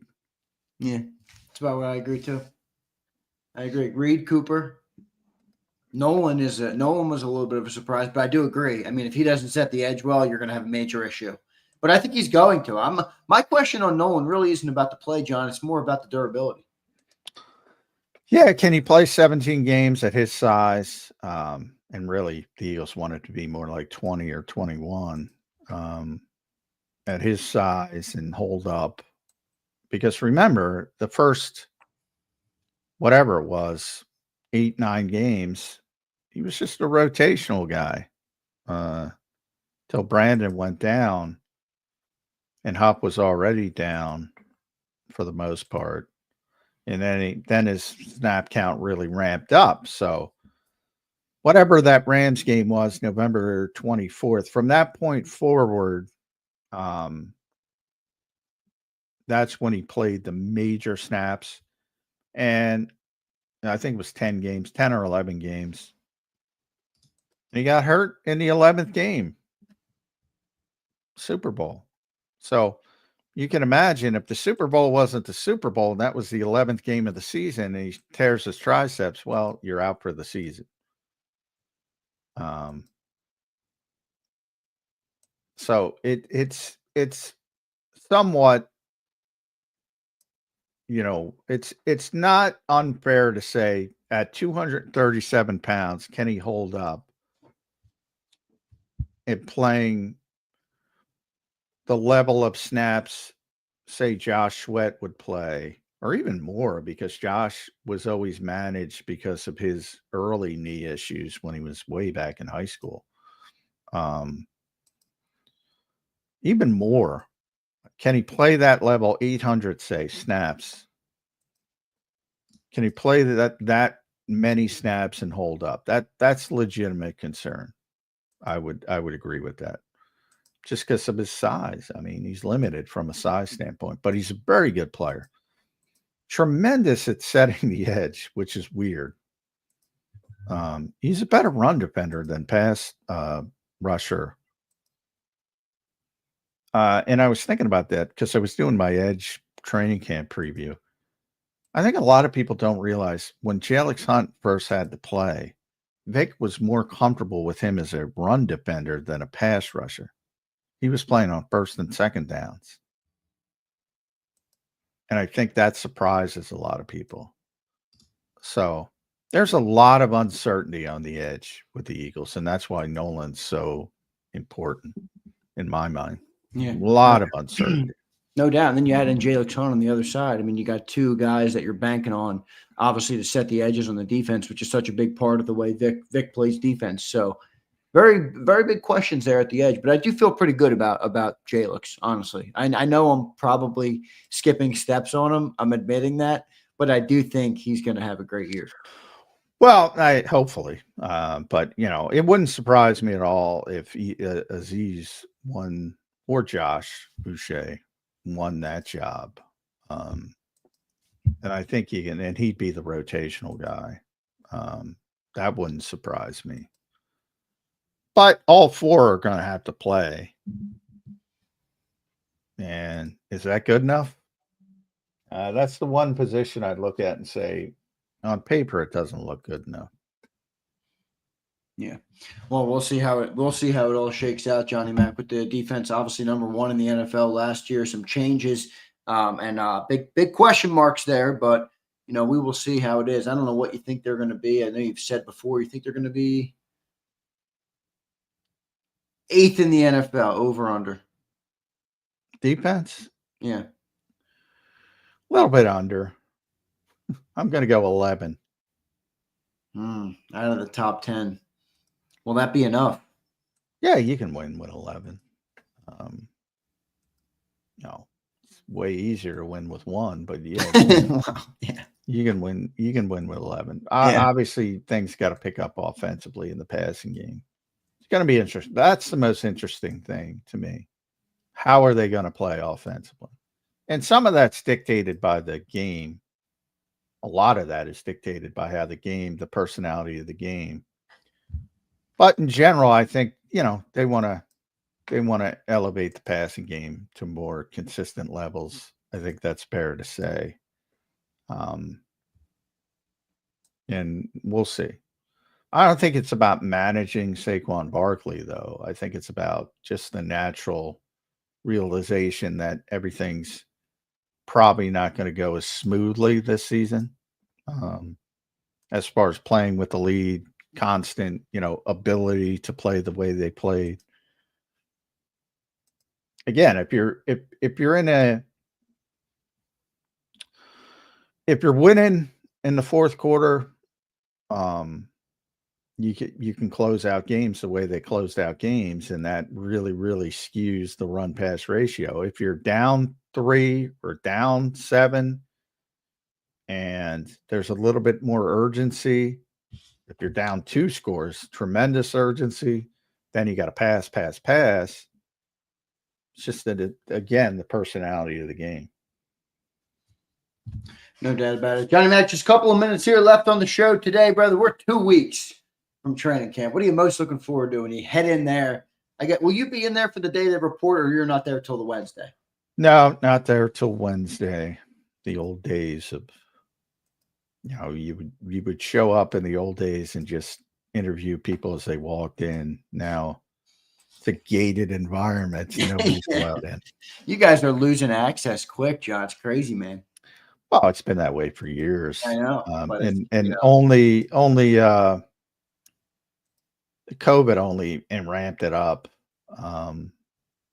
Like in the off, one of my favorite things about the off season would be talking to the undrafted guys. That to me was the whole point of it. Find good stories about, and most of them aren't going to make it. Nowadays, you're going to see a bunch of them on the practice squad, but Max and Hook.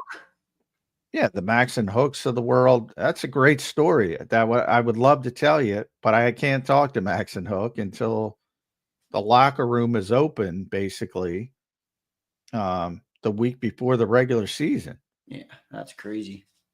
But so many great stories. I remember talking to Jeremy Reeves, who was a tremendous story and is still in the NFL, and he's on the Commanders, and he's turned into one of the best special teams players in the NFL. And now I got to look up Jeremy. He's been an all-pro, number one, obviously special teams player. So 2018, he's been in the NFL since 2018. Undrafted kid from South Alabama. The Eagles signed him. Just really, really interesting person. And those are back in the pre-COVID days where you just pull guys coming off the field and say, hey, can I talk to you? And we're not allowed to do that anymore. And it's all constant stars, Jordan Mailata. And I'm like, first of all, I don't know why they do that, because from the standpoint of give those guys a break. The guys that have to constantly talk, the Saquons of the world, the AJs of the world, the Jalen Hurts of the world. Well, the quarterback's always got to talk, but the other guys, give them a break, because everybody wants to talk to these undrafted kids. So I don't know. The NFL does some stupid shit, but to me, that's a disappointment, because Holland Pierce, I would love to know why Holland Pierce signed with the Eagles. It's probably Stoutland. It's probably as simple as that. But yeah, it would be nice to get the answer to the question, though. Yeah, love to talk to him. I think he has a chance to make the team, actually, Holland Pierce. Make the 53? Maybe not the 53, but the practice squad. Well, yeah, he can make the practice squad. I don't know. Are they looking for that big dude again to replace Makai? You know what I mean? Maybe they want to. They drafted Miles Hinton and Cameron Williams, who are both just almost as big, not quite as big. That's true. Yeah, they did draft 3 offensive linemen. And Drew Kendall they drafted. Yeah, that's the whole point of why I'm like, why? I think that's more vanity in my head. I want Holland Pierce to make it for the story, the Rutgers, the 6'8", all that crap, but probably not happening. Yeah, no, I mean, if he gets through waivers, and I assume he will, because he's not going to get many opportunities to show off in the preseason or training camp. He'll be here. Taylor Morin, great story, coming off of which I've talked about him on the show, coming off of Britton Covey. Very similar backgrounds, and the fact that he's a great punt returner, very undersized, productive college receiver. That would have been interesting to do that sort of dichotomy of between those two. Could it be the next, Britton Covey? And then, there's stories, guys who started as tryout players like Giles Jackson and Marcus Tate, who were here at rookie camp as tryout players and ultimately got signed. Like, just to talk to them about what they were able to do to open the eyes of the coaching staff. All these little interesting stories you don't get anymore. And by the sad part is most of them aren't going to make the team, and you may never get to talk to them about it, which to me is sad. Maybe not to other people, but it is what it is. It is what it is. No doubt about it. Johnny Mac, great show today, brother. We appreciate it as always here, moving right along 2 weeks out from training camp now. Your final thoughts on this Wednesday edition of Birds 365. Well, you just got some Holland Pierce and Taylor Morin and Marcus Tate and Giles Jackson talk. What other Eagles show do you get that? Maybe, I don't know. Maybe Berman talks about it occasionally, but very few, I would say.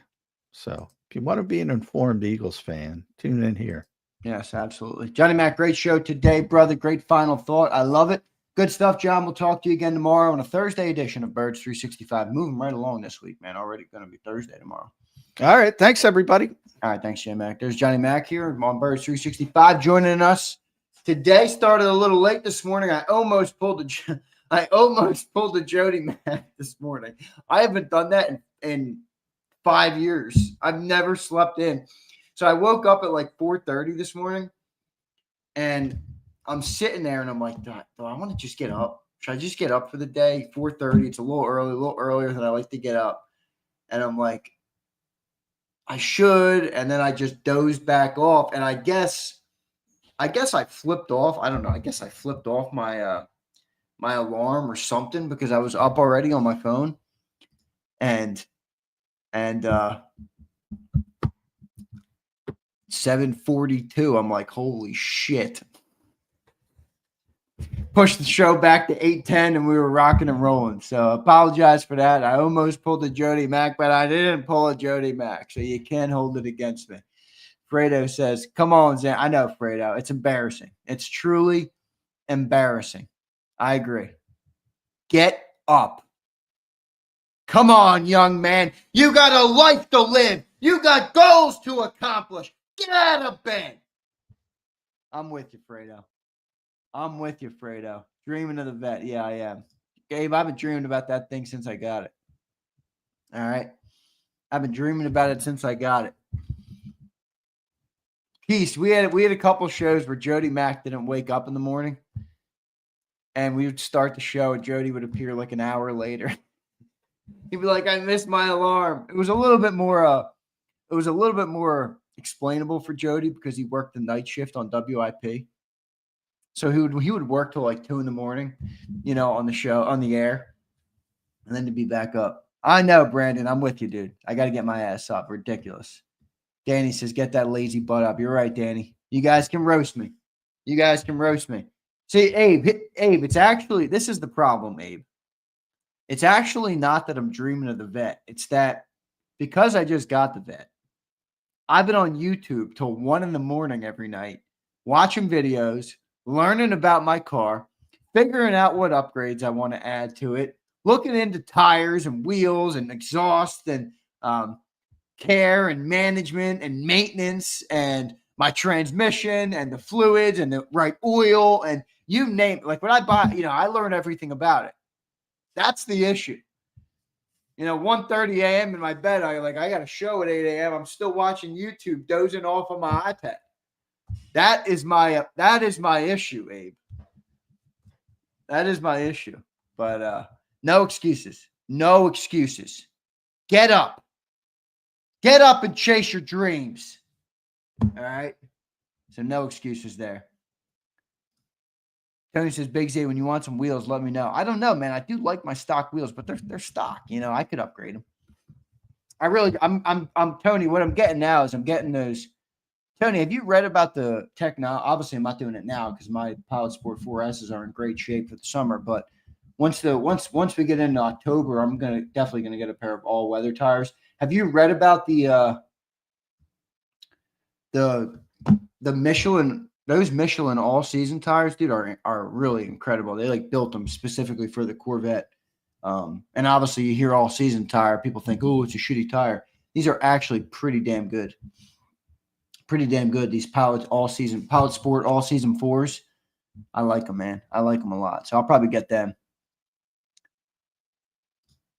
Dirty Air says, enjoy that sleep when it comes. Plenty of days to work. Resting isn't a sign of weakness. Ignoring it is. Now, you're right. Dirty Air, the problem is my rest shouldn't be coming at this time. It comes on the weekend. It comes on the Saturday. But, no, I'm good. I do pretty good. I keep this Whoop on. I don't know if you guys know what the Whoop is, but you could see that I was rewarded with sleeping in. You can see my recovery score right now is an 89. So you could see that. It worked out for me.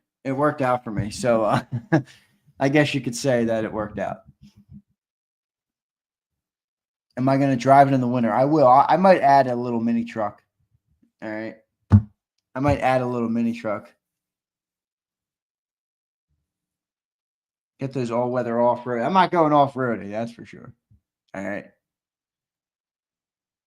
What was the strain from I don't know what the strain was from. It is high strain for coming down here and sitting on my show. Let's see what it says. My strain is decent, but see, I have an Aura ring.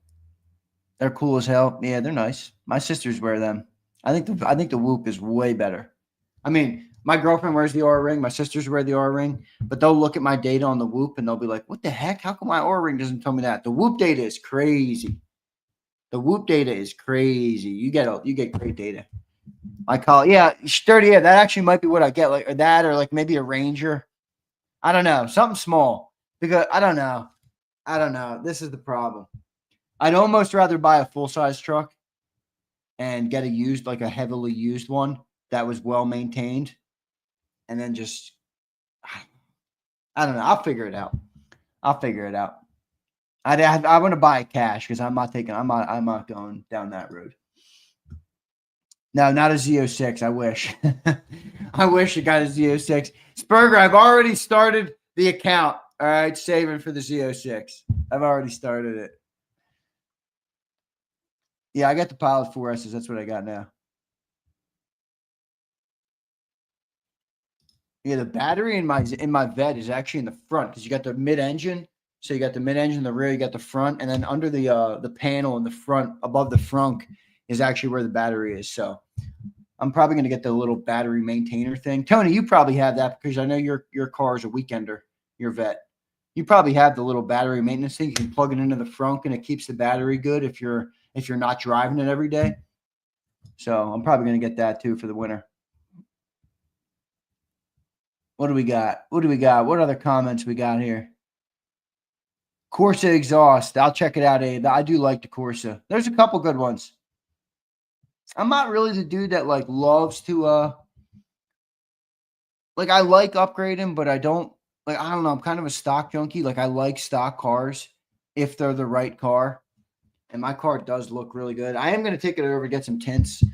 Definitely going to get some tints. I'm probably doing that this week. I'll probably might call them today and see if they can get me in tomorrow.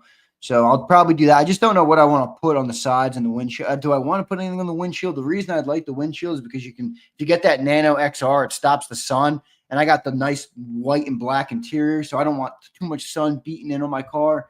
I don't know. A lot of options, a lot of things to discuss. I do love doing it though. It's like one of those things where you just love going through the decision-making process. But yeah, the ceramic, I'm doing that when I get the tints. Yeah, I got OnStar on it, so it's pretty good, Emre. It's like I can manage everything from my phone, basically. I can start it, lock it. If it got stolen or whatever, you can like put it into stolen mode, and it basically stops the ignition, and nobody can drive the car, and it location tracks the car and then sends cops, basically. So it's good. But yeah, you can see I got the app here, so you can. I don't know if you can see that, but I got 89% gas life right now, 95% oil life. So you can look at all this stuff. It's all fun. I love doing it. Blue tint, nah, not happening. Not happening. Chris Scott, what's up, brother? Thank you, man. Chris Scott, good to see you in here. Appreciate everybody, man. Appreciate it. I'm ready for the football season. I really am. I mean, a lot of people in my business are like, oh, man, it's coming already. We got a busy season. I'm like, bring it. Bring it. First season covering the Eagles on air. We won a Super Bowl, and I feel like we're going to win another one. I really feel like we're going to win another one. I don't give a shit what John and Cilio tell me. I feel like this team is the best football team in the National Football League. I really believe that. I feel like this team is the best team in the National Football League. Oh, 20's too dark for me in the windshield, Dream Green. I can't do that. I'd have to do, I think, 50. Like I don't know. My eyes at night, I that's scary for me. That's scary for me. Dirty Air, I feel the same way. Next 7-8 years, I really feel like 3 and 4 is not even a crazy thing to say. Now, obviously, we have to get there before more Eagles fans. People are going to say, you're crazy. You got to get there. But look at the team. Look at the youth. Look at the talent. Look at the way the GM is operating. And Dirty Air, I think it was your comment earlier in the show where you said it perfectly. Whatever. You might not think Jalen's the best quarterback in the pocket. You might think there's other quarterbacks are better. That's fine. I don't give a shit. Jalen is the perfect quarterback for this football team. He's the perfect quarterback for this football team. And he's got the perfect mentality for a guy that you want to lead you to go win multiple Super Bowls. Perfect mentality. I mean, it's literally a match made in heaven with Jalen Hurts on this football team. So it gets me jacked up, man. I'm with you, Dirty. I think we have a legendary run incoming. Brian Pumper, I know you hate hearing that, but that's true, man. I really believe that Jalen Hurts is the perfect guy for this team. Always ready for football. Agreed. Back to back. David LaPrade, agreed, brother. Bring those NFC Teletubbies. We are Eagles ready. Yo, Fredo, when you coming in to detail the vet? Oh, I will say, you could eat a steak off the door sills in mine. I'm out there. I clean my cars. My truck. I brought my truck into trade, and they're like, dude, this is 65,000 miles. This truck is perfect. My truck was perfect, man. Perfect. So that's why I got an extra 2 G's in the trade table. An extra 2 G's. I was $3,000 above, or 3,500 above Kelly Blue Book on that truck. That's how much more I got for it. Thing was perfect. So detailing for me is a little different, you know. Detailing for me is a little different. Chris says, tomorrow I think everyone needs to send a $5 super chat to show Xander we appreciate it. Thank you, dude. That would be cool. I don't know if that'll happen, but that would be cool. Obviously, we are in the slow part of the year, so super chats are majorly appreciated. They're majorly appreciated at this time of the year. JP says, you can't say we're going to win in the next 7 years if roster changes every 2 years. These guys today won't be here in 2028. Well, JP, there's obviously always some turnover, but will Jalen Carter be here in 28? Will Jalen Hurts be here in 28? Will Devontae Smith be here in 28? I mean, you're talking about 4 years from now. I think your base team, will Cooper DeJean and Quinyon Mitchell be here in 28? Will Howie Roseman be here in 2028? Okay. I mean, shit, there's turnover every year, JP, but if you have the right system and the right organization and you're doing things the right way, you're going to continue to increase your odds at getting there, regardless of what changes we have when 2028 comes. If you have a shit GM that's not drafting well, not signing the right players, not making the right moves, and your quarterback's not doing the right things, yeah, by 28, you might be like, this team could be suck. But right now, everything's worked. The team has done everything from 2020 to 2025. So why should I assume from 25 to 28 it's all going to go fall off the rails? I don't think so. Abe's out there watching videos on the Corsa. Did you send me some, Abe? I saw your email. Let me look. Yeah, I see it. Abe, send over the videos. Oh, I got 2 of them. All right, I'll check it out. Remember, I got a Stingray, though, Abe. I don't get the Z06. All right, yeah, I think you sent Stingrays. I do not think the Brotherly Shove will be here in 28. I do not.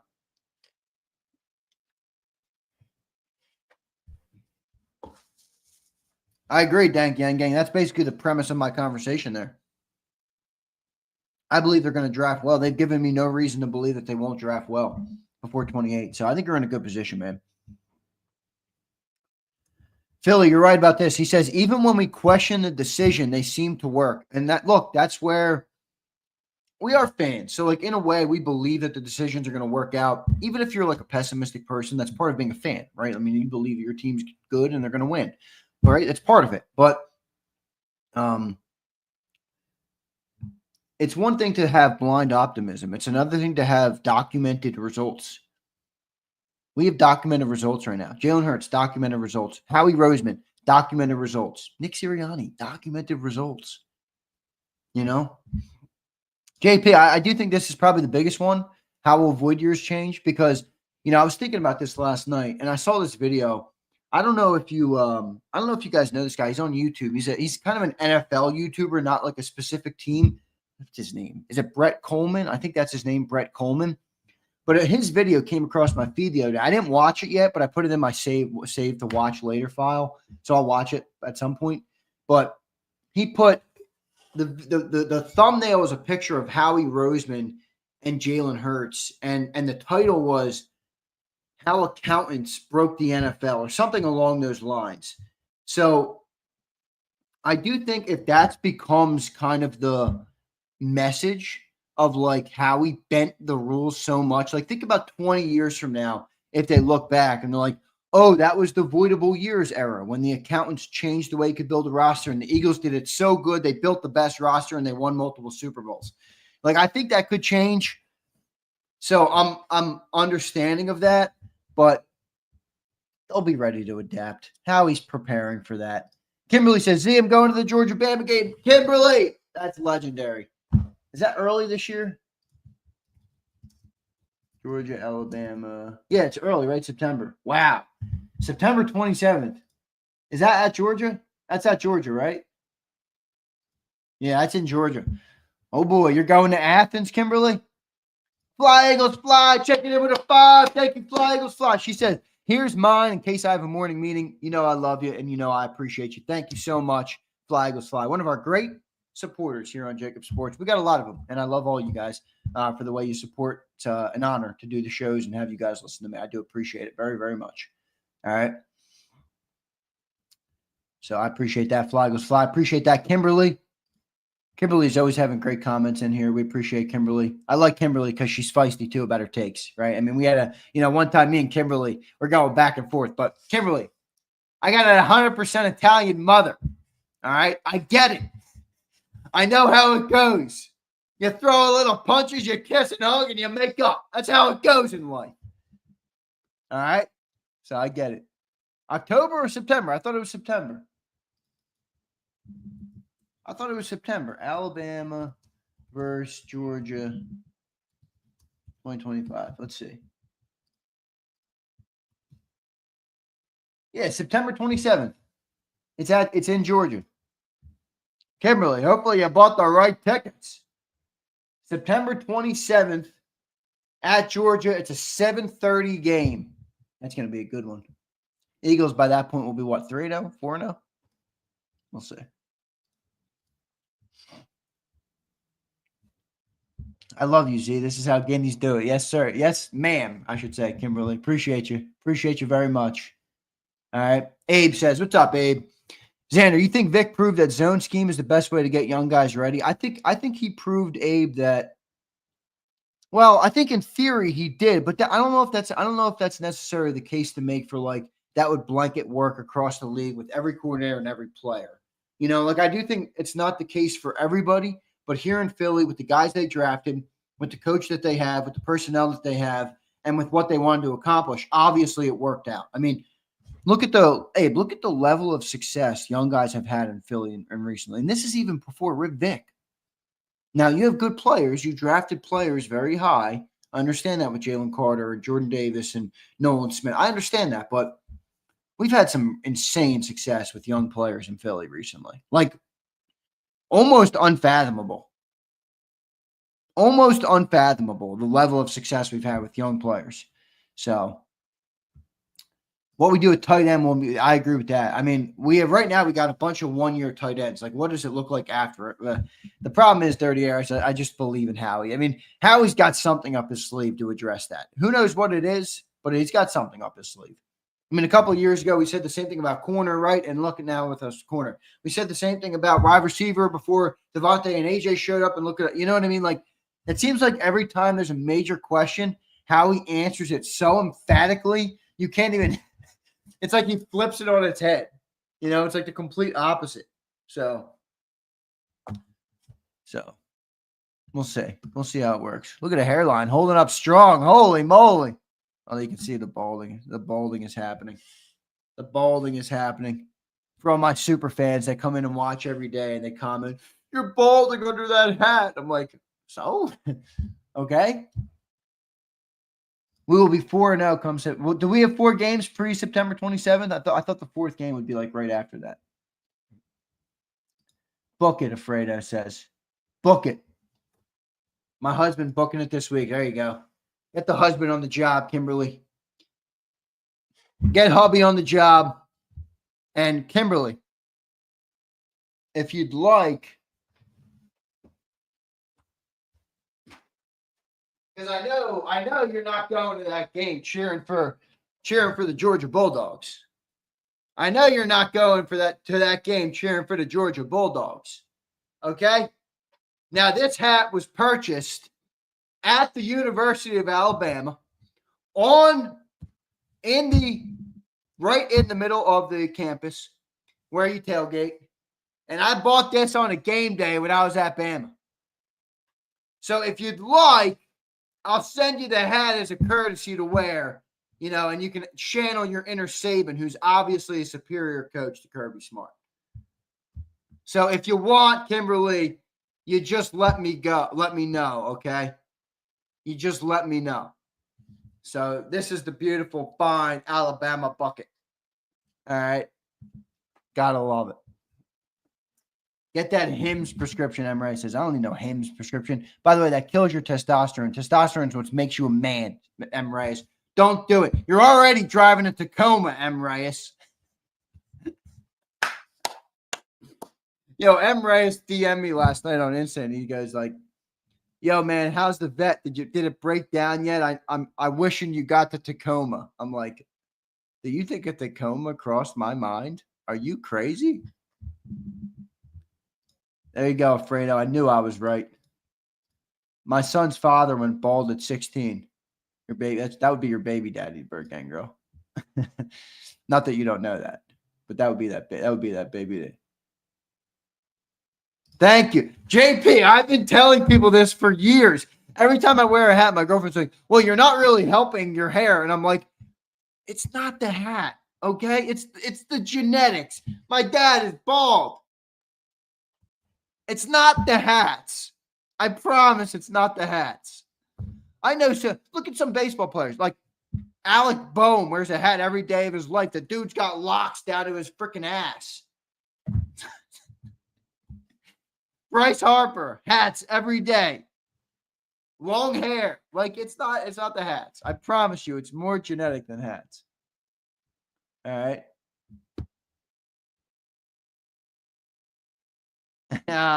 Dirty Air, no comment. Bruce Banner says bald as Z. Bruce Banner, go back to your corner. Bruce, sit down and shut up. In the corner you go. No getting up until I say. Done. Bruce Banner now officially in the corner. Castellanos got a full. They all do. That's what I mean. If you got hair, you have hair. A hat is not going to stop that. If you don't have hair or you're losing hair, maybe a hat could expedite it for sure. But I'm not getting rid of my hats. All right. I'm going to wear my hats. So Yeah, dirty hair. Another perfect example. I got a thick head of hair. It grows faster than a dude on Hims, and I wear hats all the time. I'm telling you, it's not hats. Bone will be sporting a skullet. I don't even know what a skullet is. All right. That taco would have ruled Philly. Emrash, you are a funny dude. I'll tell you that. Taco would have ruled Philly. My bro shaved the dome. Looks good. I might have to too, Kimberly. Not yet. Let me get married first, you know? Get to the wedding day. Hopefully I get like one good haircut left that looks all right on the altar. And then you can walk off and see ya. I like this conspiracy. Danny says the government is hiding the secret ingredient to regrowing hair completely. It's funny. Everybody cares a lot about hair, man. I really don't care. I mean, I don't know. Maybe people think I'm lying with that, but I really don't. It's hair. It's, you know, I don't have it. Some people have it. Some people don't. It is what it is. You know, my girl loves me. That's all I need. My girl loves me and my mama loves me. All right. Have you tried Brogaine? No, it kills your testosterone. I'm not trying anything. Not trying anything. Steph, what's up, Steph? He says, never can catch y'all live. Thank you for the consistency. Always watch the playbacks. Jay Hurts for MVP. Thank you, bro. Appreciate it, my man. Appreciate it. And I agree. I think Jalen Hurts, look, in my bold predictions, I put this out, a couple months ago? I keep going back to him, but I'm going to go back to him all year. I'm going to go back to him all year long. There's my bold predictions for 2025 right here. Number 1, Jalen Hurts will finish top 3 in MVP voting. Number 3 is the Eagles will win 13 games. Number 2 was Eagles will be the first back-to-back NFC East winner since 2004. Number 4 was the defense will finish top 5 in the NFL.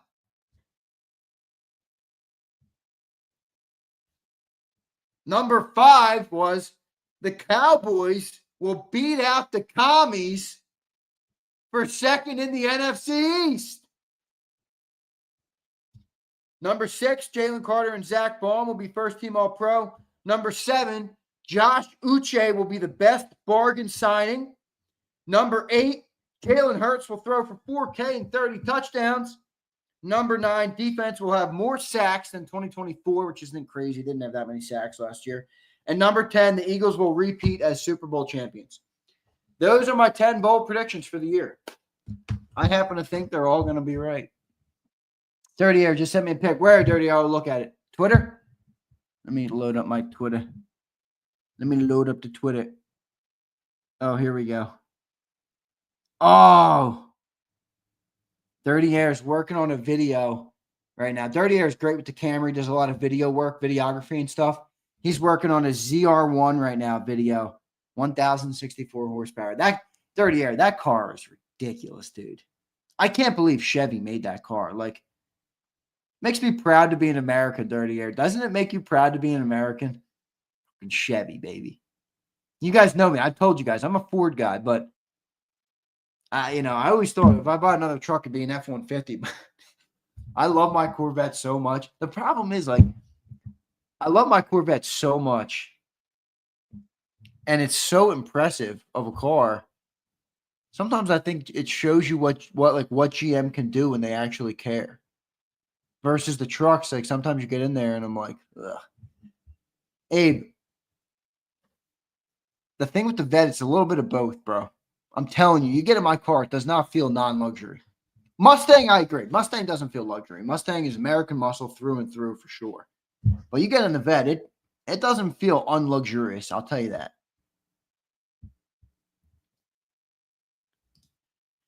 So, dude, those C6s and the C5s too. I love the C5s, the LS1. Those are crazy, dude.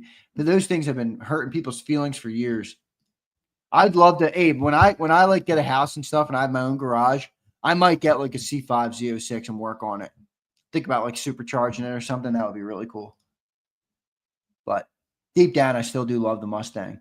But I got one of the reasons I went with the Corvette is I knew I was trading the truck regardless. And I was pricing out all these Mustangs, and I'm like, dude, these are literally like I got a better price on my vet than I was on 80% of the Mustangs I was looking at. I'm like, sorry, Ford, but you're a little bit off your rocker on these Mustangs. The prices are just too high. I mean, Dark Horse, 77 G's? Are you kidding me? This isn't the Dark Horse they're rocking in NASCAR either, Dirty Air. You know, so I don't know. A little bit too heavy for me, but you know, the first Mustang I bought was like 38 G's or 37 G's, whatever it was. I'm like, yeah, that's about what you get. You want a 5-liter V8, you have some fun for cheap. You know, it costs you $500 a month if you don't pay it off, and you rock and roll, and you're happy with the car. Now you're like, wait a second, 80 grand, 77 grand. Come on, man. I'm damn near in BMW range. That was my issue with them. I struggled with them this year because I do like the S650. I love the Dark Horse, but I just thought it was a little too steep, man. Yeah, so that was kind of my take on it. Get out of my face with that. I agree. It's too much. It's too much. But those Abe, those M3, M4s though, those things are speed demons, man. Those things are crazy fast, man. See, a 70 Stang, that's a different story, Bird Gang Girl. That's a different story. That's the first version. That's one of my favorite Mustangs, the first version. Absolutely beautiful. Camaro girl, I never loved them. I always just loved the Mustangs. I mean, I just love the Mustangs. But I don't know. Maybe owning the Corvette will change me more to a Chevy guy. Maybe. Maybe it'll happen. Maybe it won't. We'll see. We'll see. But all right, everybody, great show today. I feel like this team is in a great spot. I really do. I mean, it's funny because the nature of being a sports talk host, especially when you talk to John, like it's not like I'm doing the show with other fans. You know what I mean? Like I'm the Eagles fan. John is the objective reporter. Cilio is the the protagonist, basically. He is the or antagonist, I guess would be a better word. But so you kind of, by your nature, you talk about the concerns more than you do what you're good about. And even when you approach it from like I'm going to harp on the concerns, there's not that much there. Like, there's not that much there. I really feel like they're in a good spot. Big Mike, I was surprised. Insurance payment barely went up. $200 more. $200 for the year or more. So I was pretty happy with that. $200 a year more for insurance on my vet versus my truck. Not bad. I mean, I know it's more, but it's not like it was $1,000 more, you know? So I was pretty happy with that, honestly. Insurance, not crazy. Not crazy at all. So I was happy about that. But great stuff, everybody. I appreciate everybody today. We got a bunch of super chats. Steph, thank you, man. I appreciate the super. Kimberly, you know I love you and I appreciate you. Fly Eagles Fly, you know I love you. I appreciate you. One of our best supporters here. Scott Squad. I know Johnny Mack attacked you today, Scott Squad, but I do appreciate your support of the show. JD3, thank you, my man. Brian Pump, as always. Kimberly again, and Cedric. So thanks all you guys. It means a lot when you guys drop the super chats. We do appreciate it, man. So Key says we're in better shape than every other team in the league. I agree 100%. All right. Have a great day. See you in Hershey soon. What's in Hershey, Big Mike? Oh, Tony, if you're still in here, by the way, I was looking into that Carlisle show. I think I'm going to go with my brother because he's now interested. He's now in the market for a C8. So maybe we'll roll our vets up there. And the other thing is, Dirty Air, if you're still in here, I'm going to DM you today. I was looking at the schedule for the weekend. I've been living on the NASCAR site the last couple of days, and I was reading about they have like a page dedicated to if you have the pit pass that you got me, which by the way is just legendary. So I think it gives me access on Saturday too, and Friday. I don't know if I'll be able to make Friday because of work, but Saturday too. So I might be down there for that. I don't know if you're going to be there Saturday, Dirty Air, but I'm going to reach out to you and we'll get that worked out. I wanted to get your take. Like, do you think I should go? I want to go Saturday because I think it's going to be worth it. But I was going to ask you, like, you know, if you were me, what would you do for the weekend? You know, I